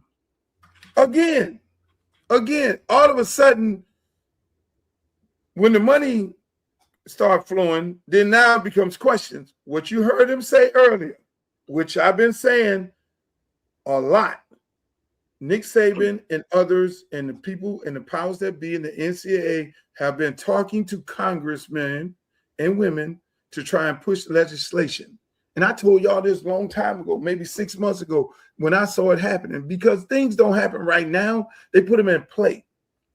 And that's one of the main reasons why I'm running for Congress, to be able to be in that room when they try to deprive these young people of their opportunity to make an NIL money. And it's only just coaches running up there and NCAA executives running up there trying to stop these young people from making their NIL money, which is just due for their name, image, and likeness. But I'm going back to this 5 to play 5. Mm-hmm. They did not mention we're gonna get rid of the red shirt, but your clock will start. They did not mention if you go to JUCO. So what happens? They're gonna push most of them kids back to JUCO, but that eliminates the JUCO, because what happens now? Last year, kid went to court, said these JUCO years shouldn't be charged against me, going Power 5 football, Power 4 football, D1 ball. They didn't charge those years to the kid, so he had 2 extra years. These folks are trying to eliminate that part of it now.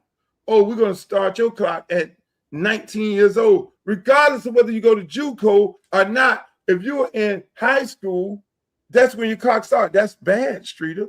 Yeah, it is. That's bad. It is. For more reasons than one. That's like really stupid.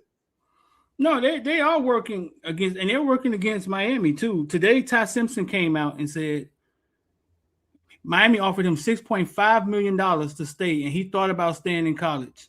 But he consulted with Nick Saban and decided not to, Luke. You're a smart man, Luke. That came out today. He said Miami offered him $6.5 million. He consulted with Nick Saban. Once again, there go the Nick Saban name again. And he decided not to. He has to go 35. He has to go almost first round to get $6.5 million. Ty Simpson, let me explain to you something. And all you young people and your parents, look at me. Look at me right here in this camera. Look at me right in the camera right now. We have been telling you for the longest, Nick Saban is trying to prevent you and your kids from reaping the benefits off of your name, image, and likeness. He has been caping for the NCAA. I've been telling you this. What part of this? Yo, get off the video games. Get off the video games. Get off the love and hip hop. Get off of all that, parents, and pay attention to the show, because we're telling you. So you went and consulted with the Antichrist. Really? The Antichrist. As his coach. You wanted some healing. You wanted some good advice from God, and you went and you consulted with the Antichrist, the guy who's running around trying to stop you from making money off your name, image, and likeness, send you to the NFL. You don't give a rat's ass about you. Are you serious? You telling me that this man consulted with Nick Saban? Yeah. Unbelievable. He said that makes no sense. That means you and your parents are not following what the hell is going on in America when it comes to college football. If you'd have came to anybody else, me or anybody else, I'd have told you, take your ass to college. Stay in college, bro. NFL, this shit ain't promised to you. first-round draft pick ain't promised you. Them people get it wrong all the time. Nick Saban is trying to make a point that people like you, son, don't deserve to get paid that type of money. You need to go to the league. It's, my God, I hate to see that happen. Now you done ran up in the, I hate to see that. No, I think it's all. I think it all to me sounds flaky. I consulted with Nick Saban. Whoa, wait a minute. Like, whoever tells people who they consulted with. Like, Remind me of what position he plays. The quarterback from Alabama. So we wanted him. Oh, no, we never wanted him. We won it before. Yeah, this is the second time telling this story. Did we want him? Before, when we were in the playoffs, I heard he was on the board. Like, he had nothing declared for the draft. This is his second time saying this. He said it before. He just trying to build this stuff up. We didn't. But no, but why is he mentioning Nick Saban? Because and why are they mentioning Miami? I just think it's all a conspiracy. I think it's all Miami. Everything about Miami. You mention Miami, it's almost like you get some credibility. If he said, Ohio State wanted to pay me $6.5 million, anybody give a shit about Ohio State? Nobody cares about Ohio State. When you say Miami wanted to give me $6 million, then everybody, that's believable. If you said LSU wanted to give you $6 million, you know Lane Kiffin is going to get on the thing and say, I want to give you nothing. Lane Kiffin was dragging Carson back the whole year. So it's only certain coaches and programs you can get away with saying that. And obviously Miami is one of them. I think it's all Gucci Man dry snitching, though. I do. I think it's all dry snitching. They keep bringing up. You don't hear anybody else offers. Why you got Gucci Man in this? Gucci Man made a diss track. He was dry snitching in the diss track. He was telling everything. I mean, God bless him, but yeah, I mean, it's the same thing. I think it's just telling. I think Gucci Man? Yeah, Gucci Man. So what you trying to say? Gucci Man's a snitch? I think it's past that point. They tried to rob Gucci Man, and Gucci Man just told everything. Then he made a song about it. I think the word snitch need to just go away. I just think we law-abiding citizens at this point. That ain't the code of that. The snitching code is over. Yeah. This new generation. It ain't no more such thing as this new generation. I think it's just they get glorified for being a rat. Yeah, I think we just all civilians. Like, I remember my homeboy told me a long time ago, man, these dudes snitching cool now. Yeah, if you ain't snitching, you ain't popping, I guess.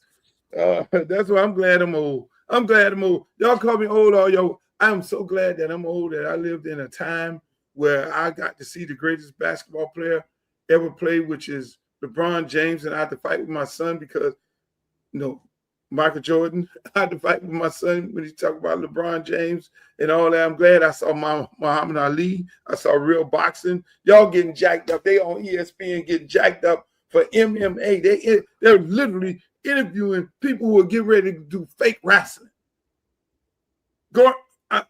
This generation, y'all got it. Y'all eliminated real boxing, hit you in the mouth, knock you out for not MMA, but for WWE. I mean, WWE. I got a question for you. You've dealt in business on a lot of different levels, corporate. You've dealt with a lot of different things. We know your history. LeBron James took the floor the other night with his son Bronny in a playoff NBA game. From everything you fought for in the past, how difficult that had to be for LeBron to do, and how do you view that from somebody who's always just been fighting for rights of people? Like how do you experience that?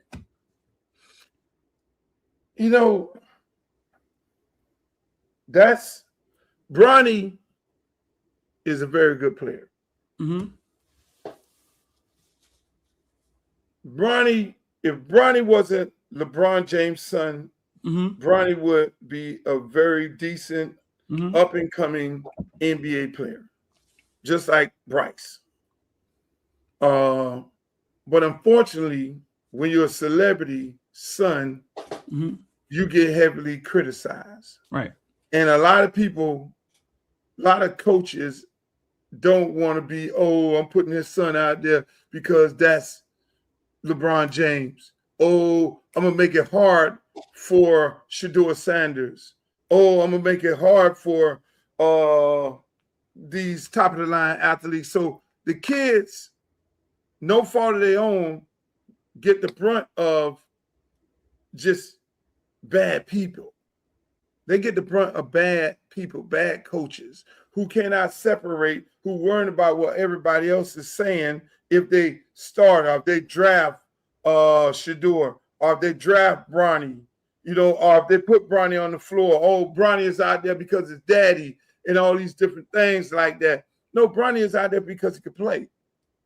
You know what I'm saying? But Bronny gets the raft of it all. All celebrity sons get that. We all have it. I mean, unfortunately, we all get it in some shape, form, or fashion. I get it too.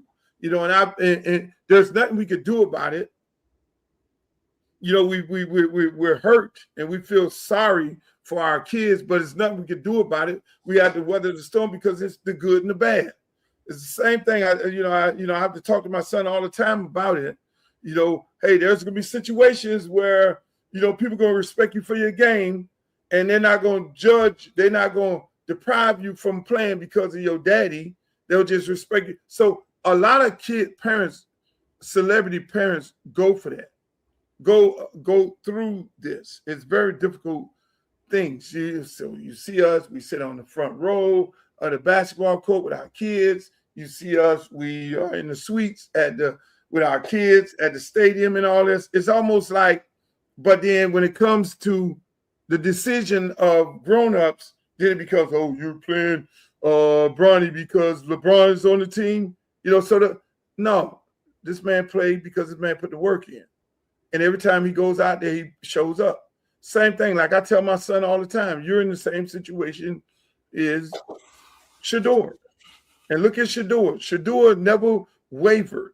Shedeur never wavered in whatever circumstance because Shedeur know he's good. You're good. There's nobody going to take that away from him. So you're in a position where you have to prove it every time you go. Yes, you're going to have to do that, and that's the way of life.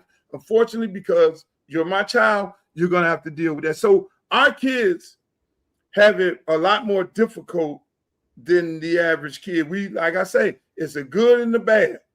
Like even me as a grown-up, I can go, I'm going to get in the club. They're going to say, hey, Luke, come on in the club. And, hey, Uncle Luke in the building and all that. They'll bring bottles or whatever it is and everything. I don't drink no more, but you're going to get in the club. But as soon as something happens around your table, you're going to get blamed for it. So that's the curse of it all. Your friends could go knock somebody in the mouth. They came with you. They're going to say, Luke came in the club and he knocked somebody in the mouth. So those are the, it's a give and it's a take. You got to watch where you're at. You got to watch who you put your kids around. Like LeBron. LeBron coached his kids. Prime coached his kids. And I think Prime, people don't realize he coaches. He coached Little League. He coached flag. He coached his kids all the way up through the ranks of baseball and football. And they chose football, but he literally had to be there. He had to do that because I'm pretty sure what they're doing to his son right now in the NFL, they would have did to his son in either high school or park ball or whatever it may be. So it's almost like you don't want to even like, this is my child, because it becomes a bad thing when it's your child. You know what I'm saying? No, it's not about the talent. It's just because the coach don't want to feel like that the other people feel like, oh, I'm playing him because this, I'm playing because of that. And unfortunately, that is the situation. That's why I don't talk to no coaches. When it comes to my child, I mean, I've had a couple kids play sports. I don't know because I don't have nothing to say. Now, if it gets real bad, then I'll have a conversation with the coach, but then I don't have nothing to say. I just sit back and I train my child heavily, like no different than Prime, no different than Sheffield, no different than anybody else. Get their kid the proper training, put in the work. Make sure they love the game, but at the same time, you don't have no control. You don't have no control of these coaches. You don't have any control of them. So you telling me that Bronny just happened to end up on the Lakers?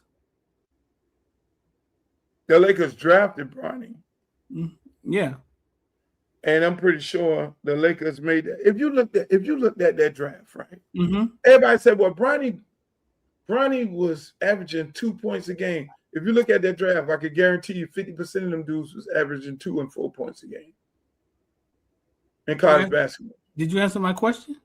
Did he end up happily? Did he just happen to get drafted by the Lakers by luck? Yeah, he got drafted by the Lakers.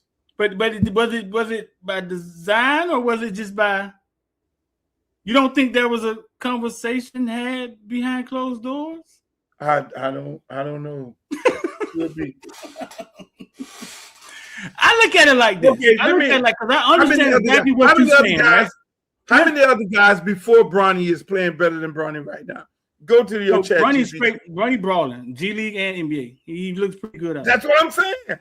Right. So if you're trying to insinuate that Bronny got drafted because his daddy is on the Lakers and they cut some backroom deal and the daddy said, you better take my son or y'all I'm on leave here or whatever. No, Bronny is good. I look at it like this. To me, it doesn't matter. In NBA, either way it happened, right?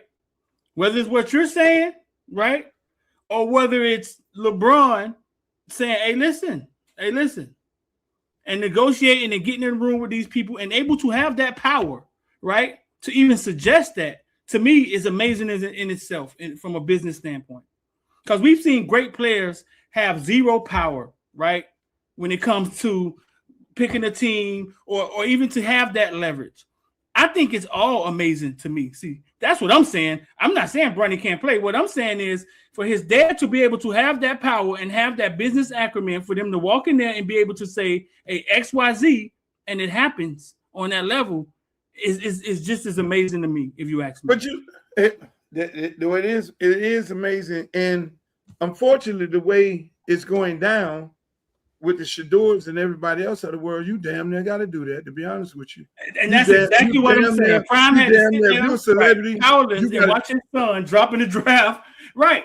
And we're talking about the other side of the coin now. LeBron and his crew, because I've heard that they some sharks when it comes to negotiating. I've heard they are some sharks.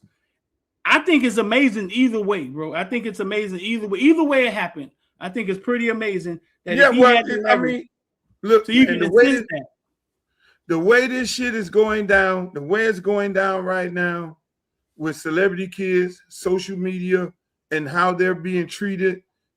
If you do that, that's fine, because there's no reason in the world for these kids to be treated the way that they're treated. Right. I mean, like right now, prime time, everybody they had every kind of story. There ain't nobody want to draft Prime's son because they know Prime is going to take their job and all that. And he's been coaching his kids forever, but they ain't never said that about Eli or Archie or anybody like that. But I guess they weren't coaching. But again, here's the thing. Like right now, I want Prime to go to the NFL, and I want him to coach his son. Before, I wouldn't have said that. I want him to go to the NFL and coach his son and light their ass up. It's just that simple. I really want. But they all get put under that scrutiny. I guarantee you, Mario Cristobal's son, he plays basketball good. They'll get up under that scrutiny. But again, it's a lot of that going on these days, and so it makes it more. It makes it. Before I was saying, nah, man, don't coach. Mookie Betts, the Mookie Betts story, perfect example. Mookie Betts story. Since we started off talking about baseball on this show, Mookie Best's mother tells a story that they wouldn't let Mookie Betts on the team. He went from one team to the next team. They let him on the team. They wouldn't let him play. He was playing with all these Hispanics. They wouldn't let him play. They wouldn't let him play. So the mama did what? She started her own team. She literally started her own little league travel ball team and took the team around and played everybody. Her son played on the team and they beat everybody. And Mookie Betts on the team, him and maybe another other kid on the team end up in the major leagues. You know, and he did not come from a situation where his dad was a celebrity. I mean, he come from a situation of being deprived the opportunity to play in baseball because baseball is now blackballing black kids. I said it, and that's what they're doing. So again, you're black, you're being scrutinized the same way primetime son is being scrutinized, added on to top of it, add the celebrity part of it. Then now you really got a problem. Trump, you know, and it's all because the street is all because of integration. I'm always going to go back to that. Segregation, integration, you name it. Once we start taking on these other people's way of life, then what ended up happening is the dollar weakens in the black community, businesses weaken, we go backwards other than forward because we were at a great place in the 70s and in the 60s and the 80s. It started going bad. They brought crack into the neighborhoods to kill us off, to give us a whole bunch of crack babies, so that nowadays all these crack baby parents got to put their kids on some type of medication to deal with that, and it's crazy. I mean, the way they do the black community, and you know the way they do us, and the way they try and put their feet on the necks of us is really, really amazing. That some of us come out of this sane, like me and you and others. It's amazing that we could come out of it because there are so many obstacles in the way to prevent us from just living to 35 and 45 and 65. Yeah. I think it creates some resilience though. Like once you get somewhere, you've been through something and you fought through something and so you can deal with adversity. Yeah. We literally pull ourselves from the bootstrap. And what people don't realize that, and that's why, I mean, they got us in the brains. They got us thinking that what's sexy is the craziness that you see on TV, and everybody want to be like that. They got us with, I mean, hell, they just try and keep us sleeping. And so again, they've been doing a good job. They've been doing a good job. They've been doing a good job. Who that? Keeping us sleeping. They don't know what kind of magic potion they got. It was in the pizza on Thursdays at elementary school. They put it in the pizza. Shit, they need an Academy Award for this. They need an Academy Award for this. They need an Academy Award for what they doing to black people. And God, they got us hoodwinked and bamboozled and all confused around here. We confused. Man. We want to get mad with each other when we ain't even got no reason to get mad with each other. And that's where all the snitching came. They said, hold on, we can't keep up with enough of y'all. We're going to make snitching. We're going to glorify snitching and glorify the snitchers. That's what they did. Everything is not, it's okay. Hey, we're going to put the dude who with all the tattoos on his face, we're going to put him on and say, oh, he's a great guy. We're glorifying married. We're glorifying adultery. Adultery. Side chicks getting pregnant. We are glorifying adultery. We're like cheering adultery on like a mother. Back in the 60s, what? Oh no, just you gotta wear a red dress. Oh no. You better keep your family. You a divorcee? What? No, No divorce. He can't even come into church. Oh, you slept with a married man? Oh, no. We know who you are. Your name was on the blacklist. You got blackballed. How did the rapper go from the drug dealer to the drug user and the snitcher? Like how did that happen? How our rappers were drug dealers. Somehow they made it cool to be the actual user. Streeter, you know about this internet better than I do. You know that this internet is controlled by them. That the bots and all that, when this internet and this social media push a certain person, then it's coming through. It's in the algorithm. How does a snitch get in the algorithm? You know that. You know they controlled all this, Streeter. That's it. So we sit up and we subscribe. We subscribe to X when Elon Musk then told you a million times he hate black people. He's even suing some black people, right? Yeah, he's contesting in Colorado that his AI should be able to discriminate against blacks. Thank you. And we on X. So can you say that again for the people in the back what Elon Musk is doing? Can you say it one more time? He has a lawsuit in Colorado. He's trying to say that his AI should be able to discriminate against blacks. Now, if that don't make you delete X, what does? How many followers you got over there? 89. Hey, listen. No, you got more than that.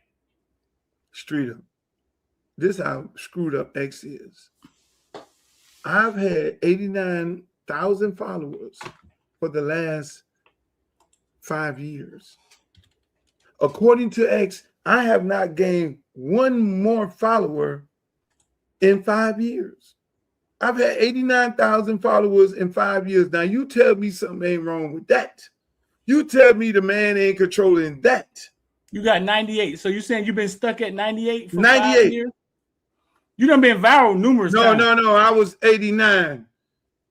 I was at 89 for a long time, so I gained 10,000. You done been viral numerous times. Been viral? Oh, shit, hell, I've had 500,000 people look at come on, man. We're gonna go viral today. So 500,000 found a post that I made on X, and I couldn't translate any of them to follow me. They just looked at the post and kept on moving. Really.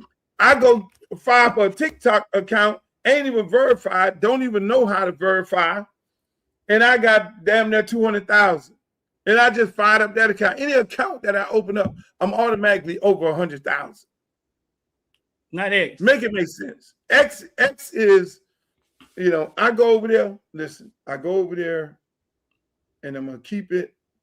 I'm going to keep that account.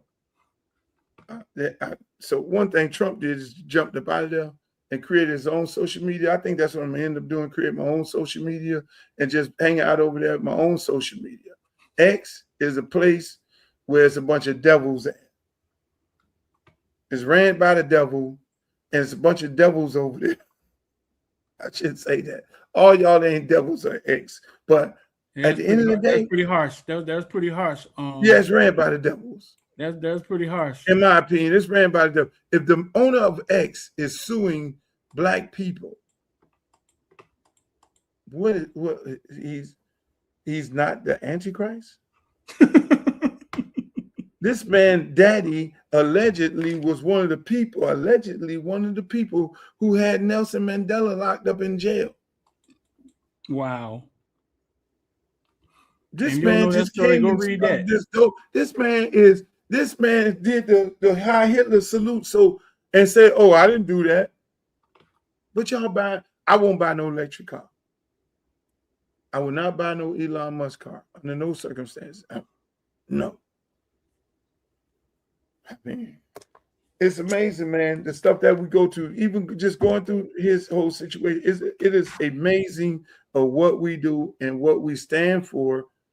Only time we get excited is when some cop kills an unarmed, well, not kill, unalive, some unarmed Black person. Then we get all excited, and that gives us a reason to run out in the streets and protest and all those different things. And some of us take it upon ourselves and use that opportunity to do some looting.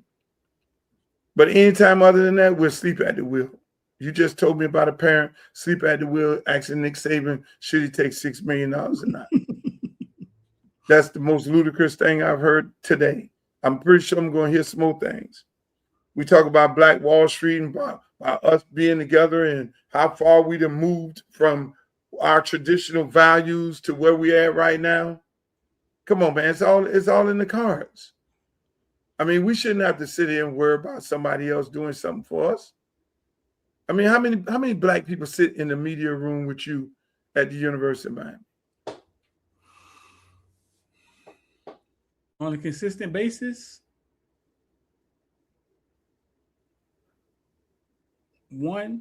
two other guys. 2 out of how many people?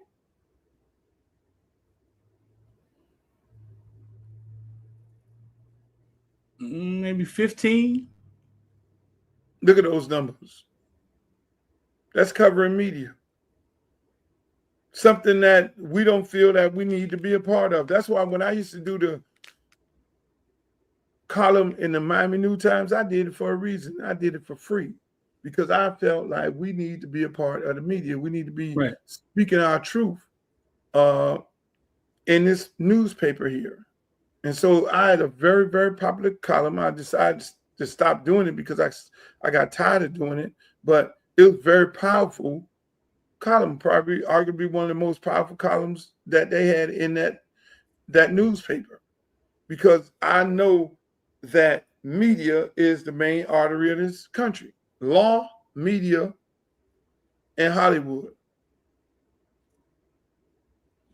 And so what you're doing is very, very important. That's why you get the heat that you get, because you don't supposed to be in media.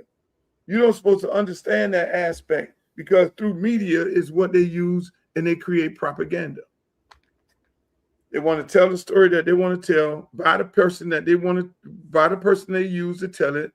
Because if somebody don't look like us, say that Streeter did this and Streeter did that, everybody in our race is going to believe it. Because this white guy said Streeter did this and Streeter did that. And be on the lookout for Streeter. They'll throw in allegedly did that. But then how they finish it off, come on, man. It's amazing.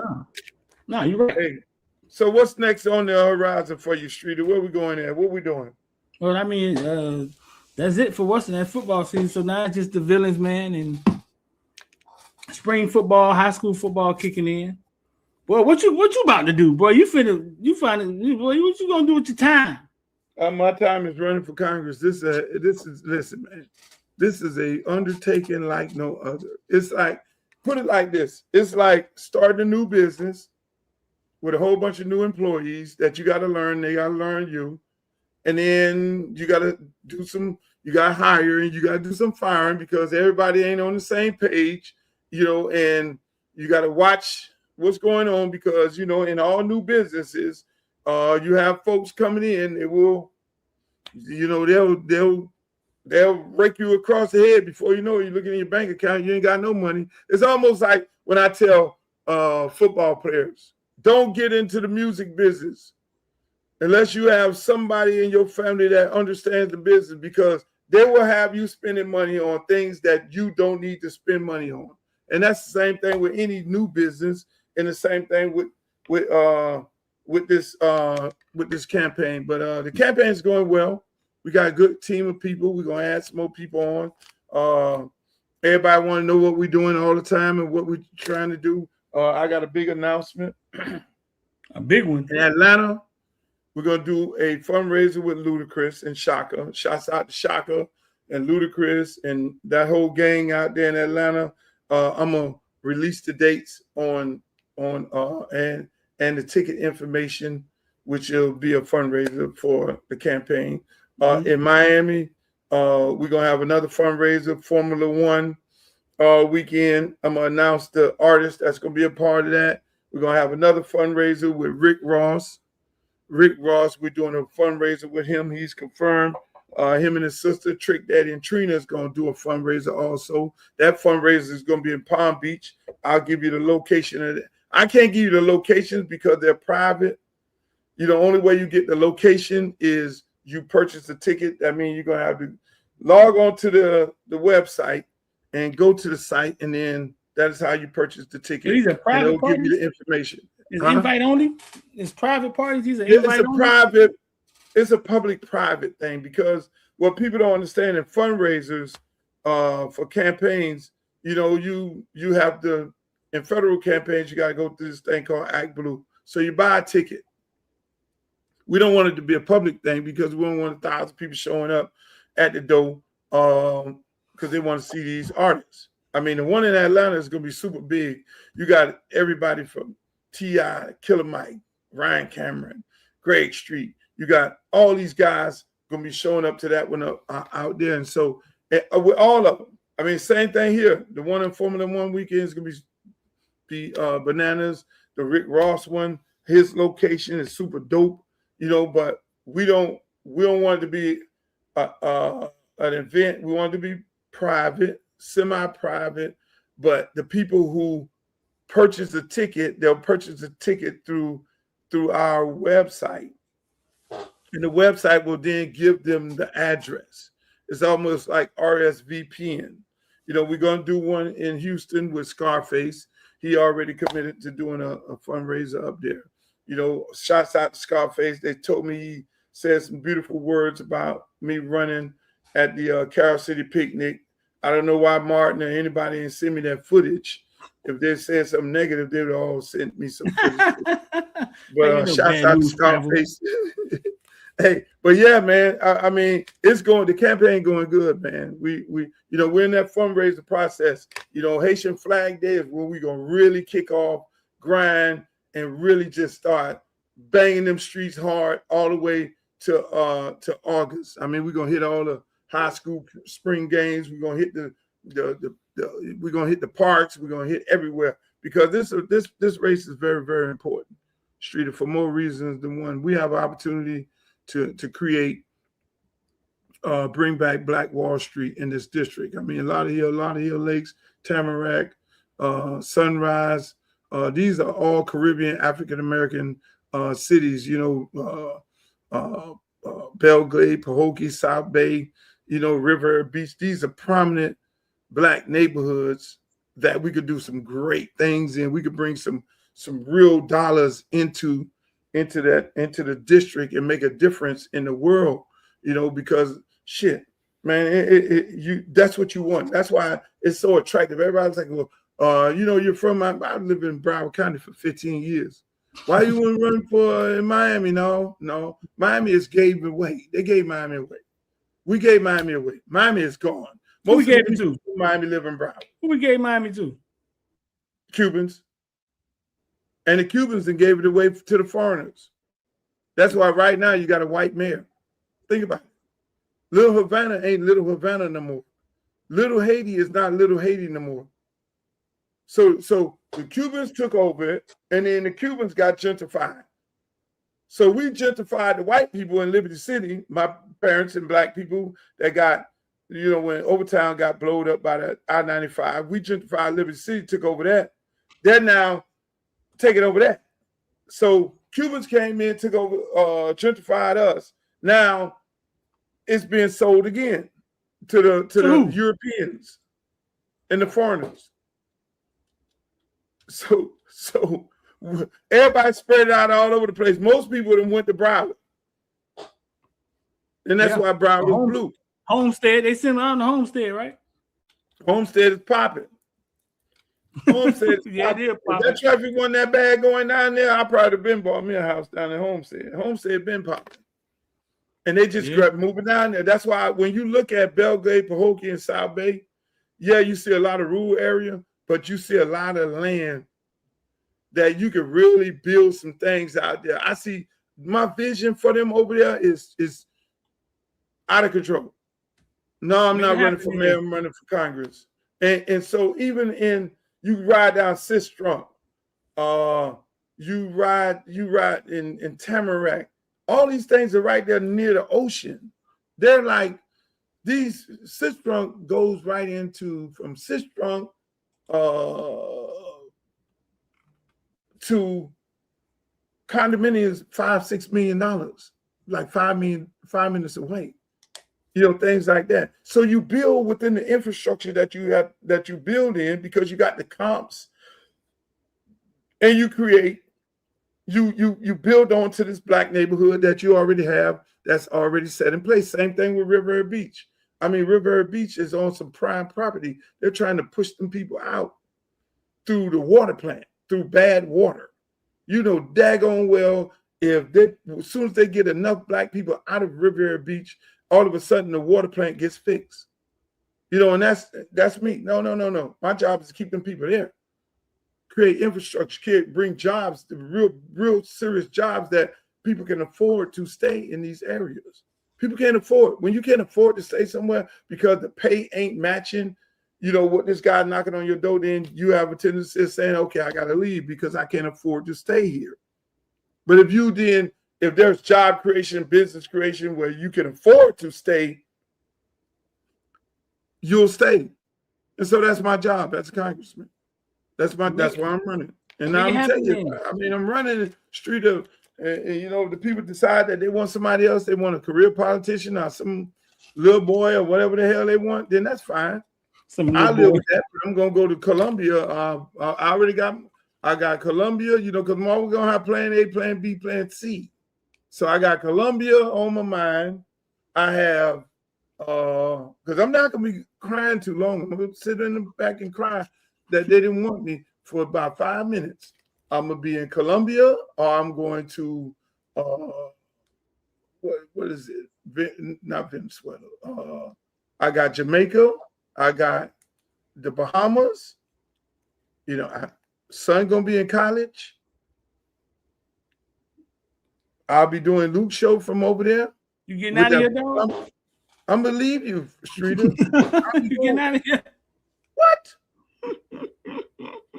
Hey, I've been officially retired, baby. Where Luke at? Yo, where Luke at? He's gone. Yo, where Luke at? He's gone. But I really have faith in the people of District 20. I think they're gonna do the right thing. I think you got it, dog. I think you got it. I think you got it. Yeah. We just got to put the work in. I got to go see some more people. Got to talk to some more people in the district, which is a beautiful thing. And if anybody want to know anything about my campaign, go www.lukeforcongress.com. But this is a $5 campaign. Donate. Look at the platform. Go up in there. Be a volunteer. We would love to have you as a volunteer, whether you live in the district, in the state, in the city. Anywhere around the country, we'll put you to work wherever you're at, because there's always something to do. Streeter, you got how's K Streeter doing? K Street, it's growing, man. You gotta make some more videos, man. Some funny stuff going on in there, man. Y'all go follow us. Oh, all your comments come from Facebook, huh? You in Facebook? Go follow us on K Street. My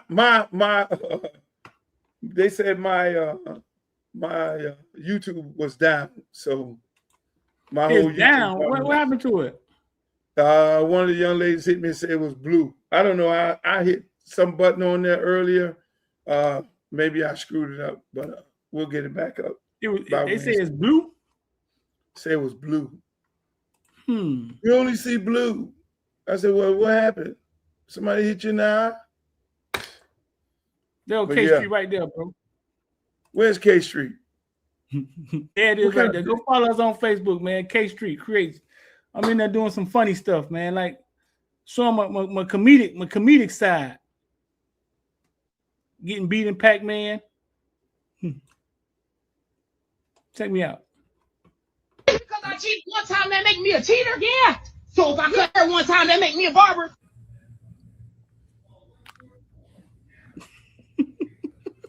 Yeah. Yeah, I'm being funny, dog. what? So that's your new thing? You want to be a comedian? I always thought I could be a comedian.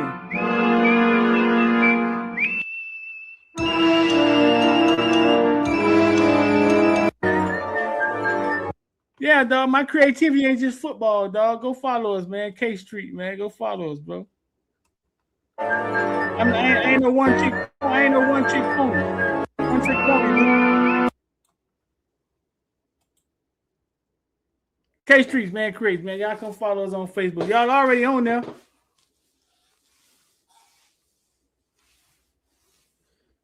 Finna blow that thing up, man. Follow this because it seems really, really interesting. Finna blow that thing up.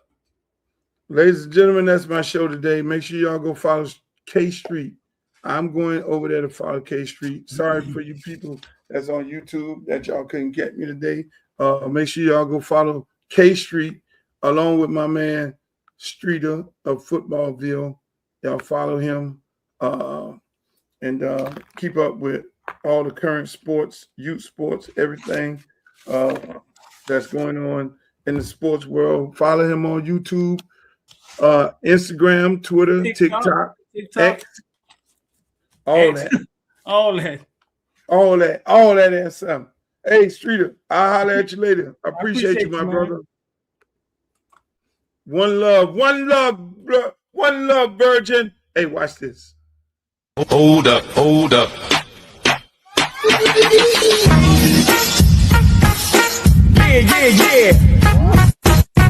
up, hey, woman.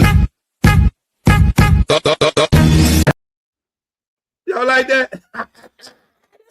That's one of my commercials. That's one. I need to play the commercial again for y'all. Y'all ain't. Hold on, man. Hey, we got major commercials going on. Look at this. Hold up.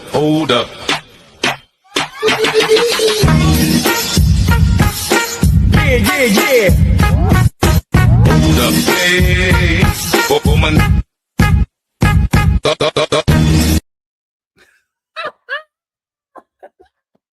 You gotta love it. Hey, man, shouts out to Street. Shouts out to my good friend, Coach Willie Simmons of FIU. We had a great show today. Outplay was informative for you, and you got an opportunity to learn something that you didn't already know. If you already knew it, that's good that you came in to hear us all discuss it. Shouts out to everybody that's in the chat. My girl Glow is always there. Make sure y'all go to Glow page. Also follow her because Glow makes these custom shirts and custom hats and custom everything, purses and all that. That's one of our beautiful designers.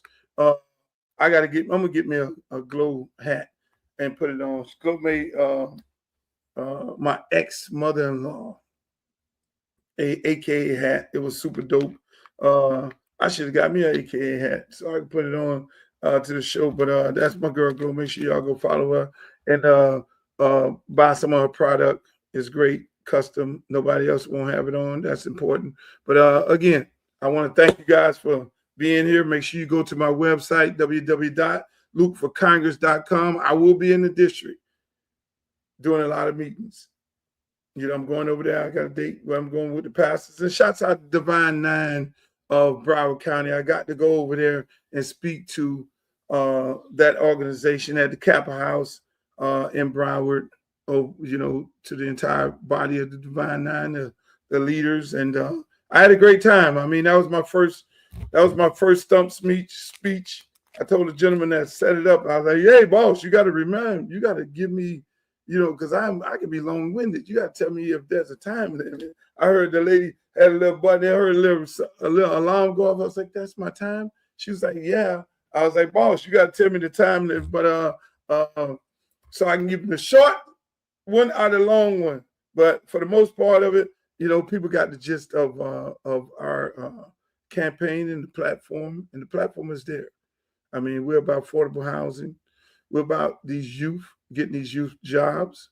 We're about stopping gentrification. We're about saving the houses and increasing the livelihood of our seniors and our veterans because they're facing some difficult times right now with this insurance.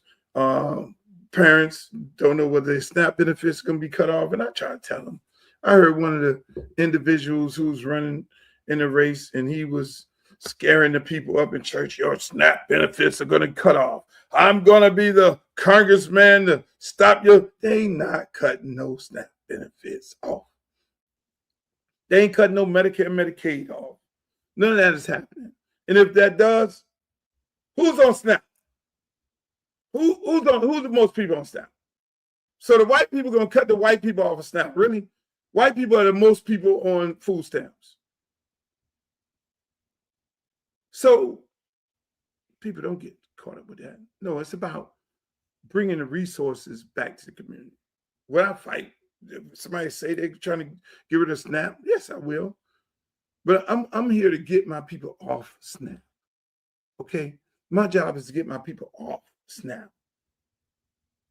My job is to get our kids, instead of the adults a living wage, get the kids a living wage.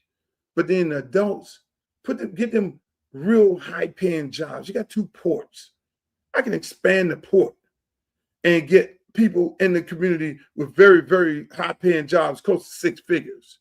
I can create other opportunities in the district. I'm not going to tell y'all, because when I get out there and really start debating these people, because these people sit up there and they ear hustle and they try and take your ideal and make it their ideal. But I'm saying the resources that I bring to anywhere, anything that I touch. People told me, oh, you crazy for starting hip hop in the South. You're crazy for doing that. Nobody's going to listen to rap music from Miami. Really? We're only listening to New York and LA. And what happened? Oh, you starting a youth program. Nobody's going to come. What happened? 35 years later, we're here. Oh, why would you go to the school here? What happened? We renovated that school. Oh, you can't do R&B. You just doing that booty music. What happened? I went and found H-Town. Oh, you can't do Hispanic music. What happened? I went and found Pitbull. I'm a businessman first. Everybody want to go Luke the Rapper, 2 Live Crew. Luther Campbell of 2 Live Crew. No, I'm Luther Campbell of Luke Records, the owner and founder of the first hip-hop record label in the entire South. It's just that simple. No, it's not the rapper. It's the executive, the businessman who had the vision, because you got to have vision to be able to create these things. You're like, yo, what are you going to do about TPS? Well, TPS, yes, a bill got passed. Shouts out to the Congresswoman who went and got TPS passed through Congress. Beautiful thing. But it's still not out the woods yet. Still going to be some fighting, which I'm sad that the Congress men and women of our district was not the ones who spearheaded that bill. That goes to show you that half of them sitting on their ass. It had to be the Congresswoman from Massachusetts to spearhead that bill. Make that make sense. We got all these Haitians and Venezuelans here in South Florida, and I want to know if Carlos Jimenez voted either for it or not. You only had 6 Republicans vote to give these people extra 3 years. It's not out of the woods yet. Still more work to be done, because Donald Trump is fast-tracking his rejection of TPS, temporary status, for immigrants, all the way up to the Supreme Court, and he thinks that's where he's going to win at. That's his thing. He has his bill fast-tracked. Then it has to go. So now the bill leaves Congress, and it got to go to the Senate. So it goes to the Senate from Congress to him. He has to then put his John Hancock on it. He's not going to sign that. He's already taken the fight to the Supreme Court. So it's a long battle. It's a long battle. when it comes to TPS. It's a long battle of protecting these people's status in this country. And so you won't have to worry about some congresswoman or man from another state or another city in the globe fighting for the immigrants, fighting for the Haitians, the Bahamians, the Jamaicans, the Venezuelans, all the people of my district. No, you won't have to worry about that. I'll be doing the fighting. I'll be at the front of the table. I'll be the one taking the fight to them. But the most important thing is, man, bringing those resources back. I mean, think about these kids. I created a program in Miami where I said, hey, man, I ain't worried about no, we just ain't gonna do summer jobs. How about year-round jobs? I created that, year-round jobs. But the kids have to be involved in some type of school activity, whether it's football, basketball, baseball, cheer, girls, whatever it may be, whether it's the Glee Club or whatever, you name it. Now the kids had jobs on a year-round basis, and they had to participate in those clubs. If they stopped in those clubs, they lost their job. Now we know where our kids at. This is me. You got to have vision, not division. Nobody wants to do the work. I'm not an elected official. I'm just a community servant of looking at our kids are dying at an alarming rate. Why are they dying? Why are our kids going to jail? Because they're leaving, going home. Why the girls going through what they're going through? What do we need to do to stabilize our community? So those are the things that I'm going to bring to my congressional district, 20. Yeah, my kids in my district, they're going to have jobs. They're going to be working.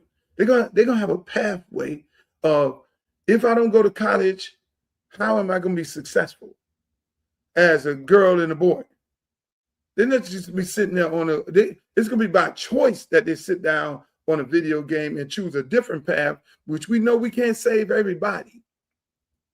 But I'm involving the parents, I'm involving the grandparents, and they're going to all know that here's their opportunity to get themselves out of the situation that they're getting in, that they're in. We're going to bring back the trade schools. Yeah, we're bringing back trade schools. We're bringing all that. We're bringing back technical schools. We're bringing back apprentice. Come on now. And then we're investing in our community. Affordable housing. Everybody talk about affordable housing. We need affordable housing. Yes, my entire district needs affordable housing. But what do they normally do?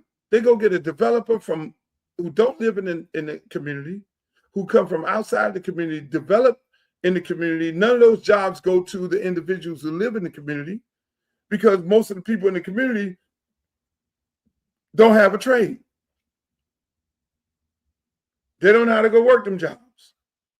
So they bring in all this cheap labor and all these people from other parts of the community, and the developer comes from out of the community. He takes the money and goes on down the road. No. It's going to be on my watch. It's going to be developed by the people for the people. We are reaping the benefits. The people of the community, of the district, is reaping the benefit. We're going to go look scout. If we don't have a developer that lives in the area, from the area, then we're going to go find where he went. He might be in Atlanta. Hey, boss, you need to come on back home because you have an opportunity to develop your community that you were born and raised from.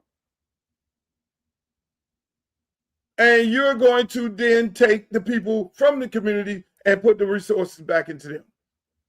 Because most of our talented people left. They left because there's no opportunity for them. Most of our brightest, our best and brightest took off, moved to Atlanta, Detroit, Chicago, you name it, because they have better opportunities. My job as a congressman is to create the opportunity so they don't have to leave. Hell, you got 300 workers out of the school system. They get ready to close schools down in Broward County. That's because of lack of vision. How do you close a school down, reopen it as a charter school, and the damn thing is filled up the next day? That's bad management by the school system. What are you doing wrong? Maybe you need to change the menu.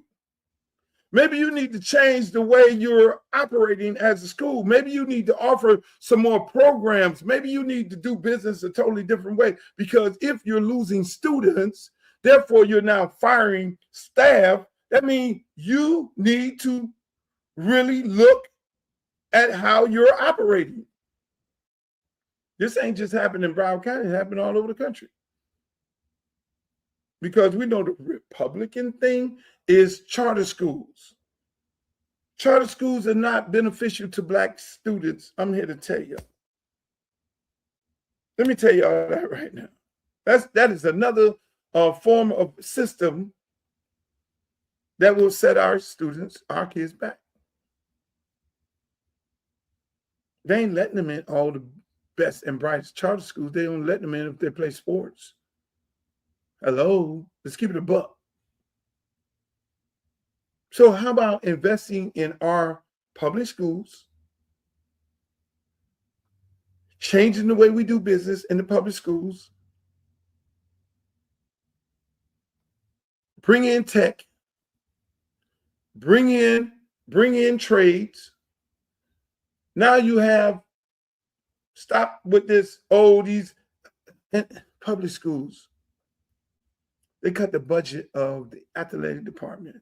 Each public school gets $25,000 for the entire athletic department. Mind you, meanwhile, the charter school, they have an endless budget. They're paying the daggone football coach and basketball coach and soccer coach damn near 6 figures and give them a house. How could they do that receiving the same money that the public school is receiving from the state with these kids on vouchers? Make that make sense to me. Come on, it don't make sense. It means that your public schools have been infiltrated by bad people, and bad people don't want to change how these schools are. You got some of these damn board members teaching and working and consulting charter schools. The fix is in.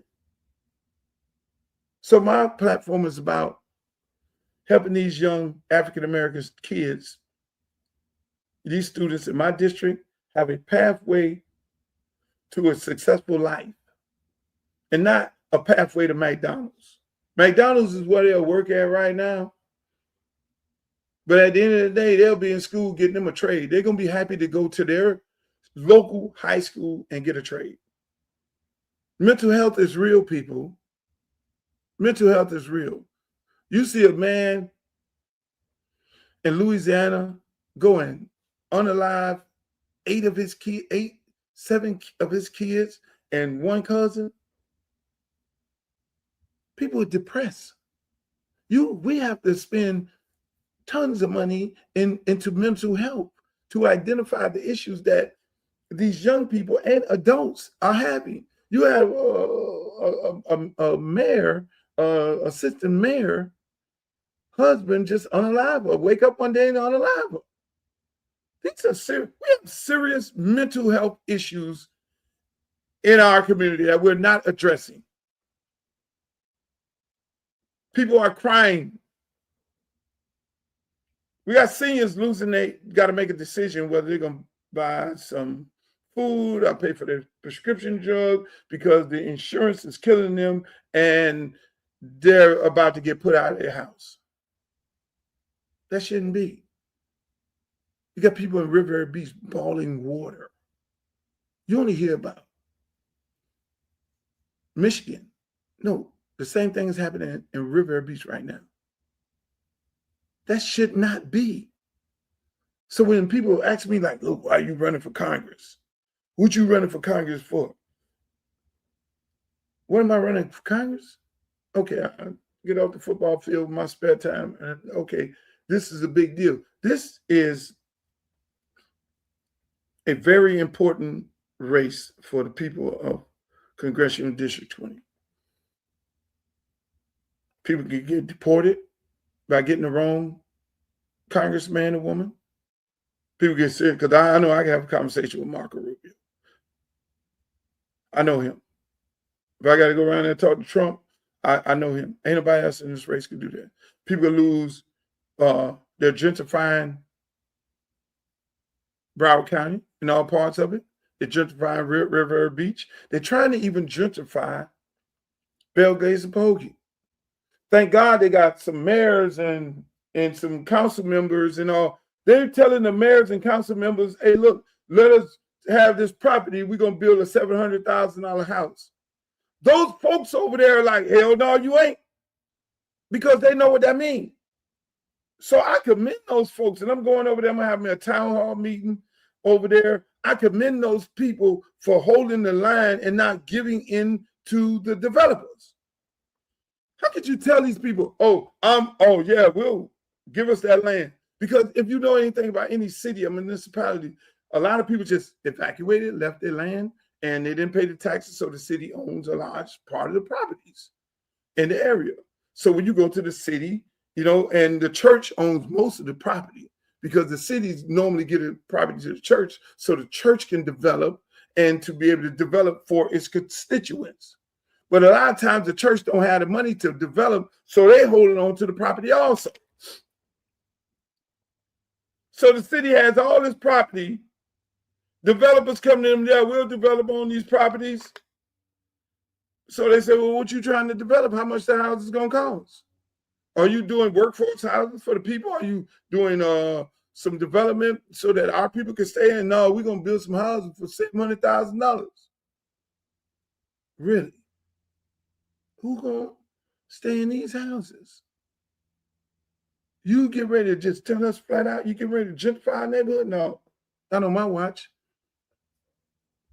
Develop for the people and by the people. You got young people that want to own companies. So the federal government is there for.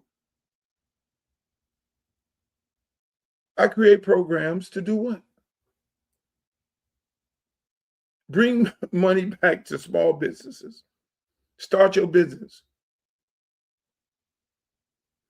The beautiful part about being a congressman, you don't have to be sitting up there like a city official where you got to have 20 people vote on an item to get some things done. No, you just create the program. The people bring it to you and you say, hey, look, this is what we want to do.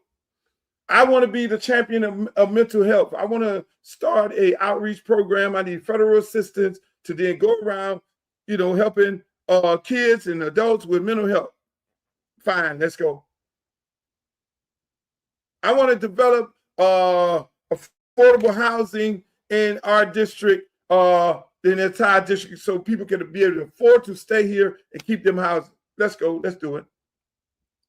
I want to start a small business. I got an ideal of this and that and all these things. Let's do it. I then go, blockchain. Blockchain, come on over here, blockchain. We can actually create a coin for Congressional District 20. And the benefits of that coin go to the people of Congressional. That's how I think. That's how I think. I think like making my people a millionaire. I've always questioned politicians. And I've always questioned how many millionaires you've created from your community, from your high school. How many of them? If you sitting in office for 4 years and you ain't got no millionaires that you created and all you did is bring down corporations from other places and bring them here to your district and you made them more money and they took the money and you just stand up there with the white dude with his Armani suit on and you feeling like you Big Willie because you stand up there with him. He just took all the damn money out of the community. And you gentrified your community from a business standpoint. Oh, no, that's not me. I'm not on that. I'm not on that. For the people, by the people. I'm on building in my district, and the people from my district profit. Whether it's blockchain, Elon Musk right now putting up these daggone AI plants, sucking up all the water and all the energy and polluting the air.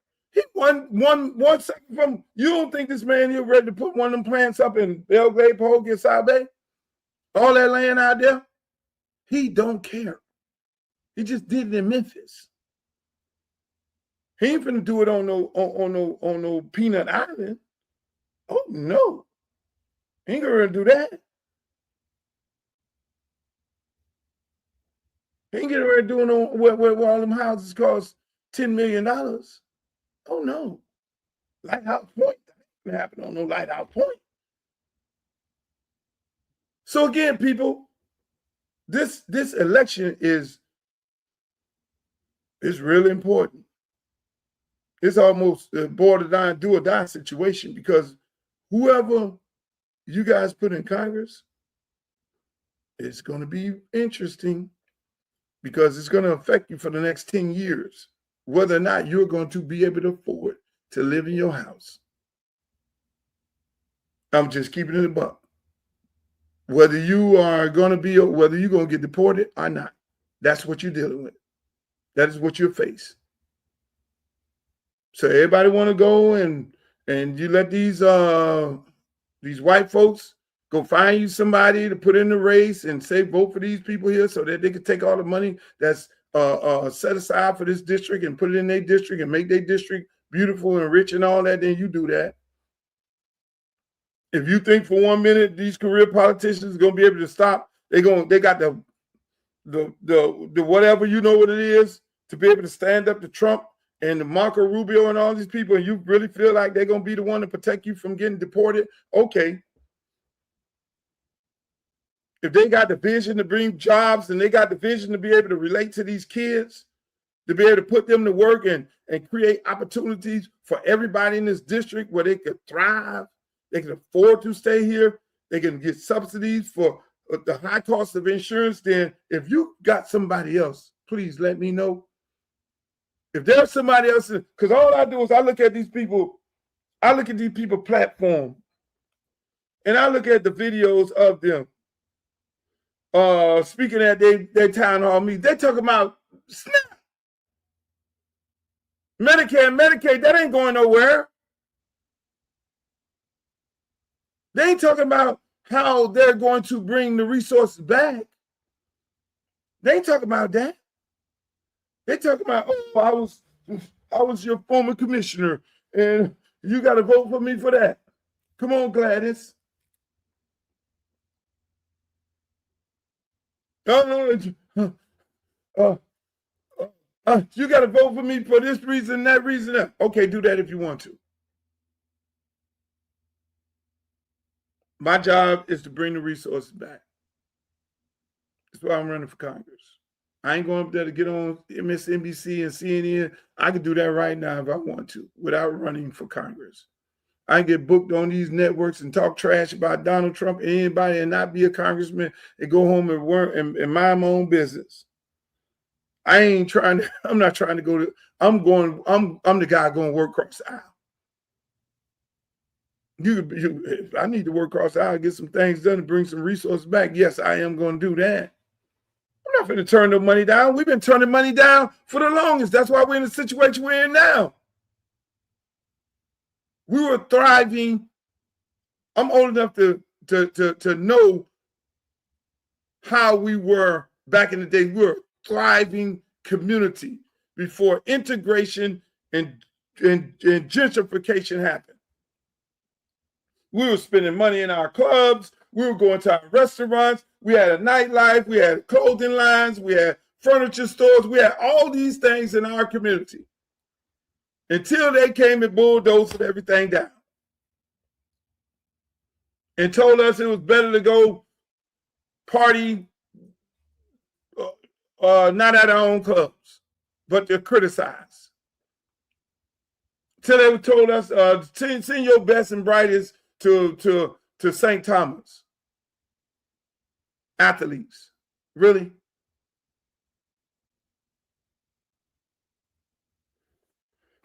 ladies and gentlemen, that's my show. I had a nice day. See y'all back. Make sure y'all go to my website, www.lukeforcongress.com. Go on there. Look at my platform. Be a volunteer. Make a donation of $5. If not, thank you for all your support. We're going to keep running. We're going to keep doing what we're going to do. And we're going to get this thing done. We're going to represent and support the people.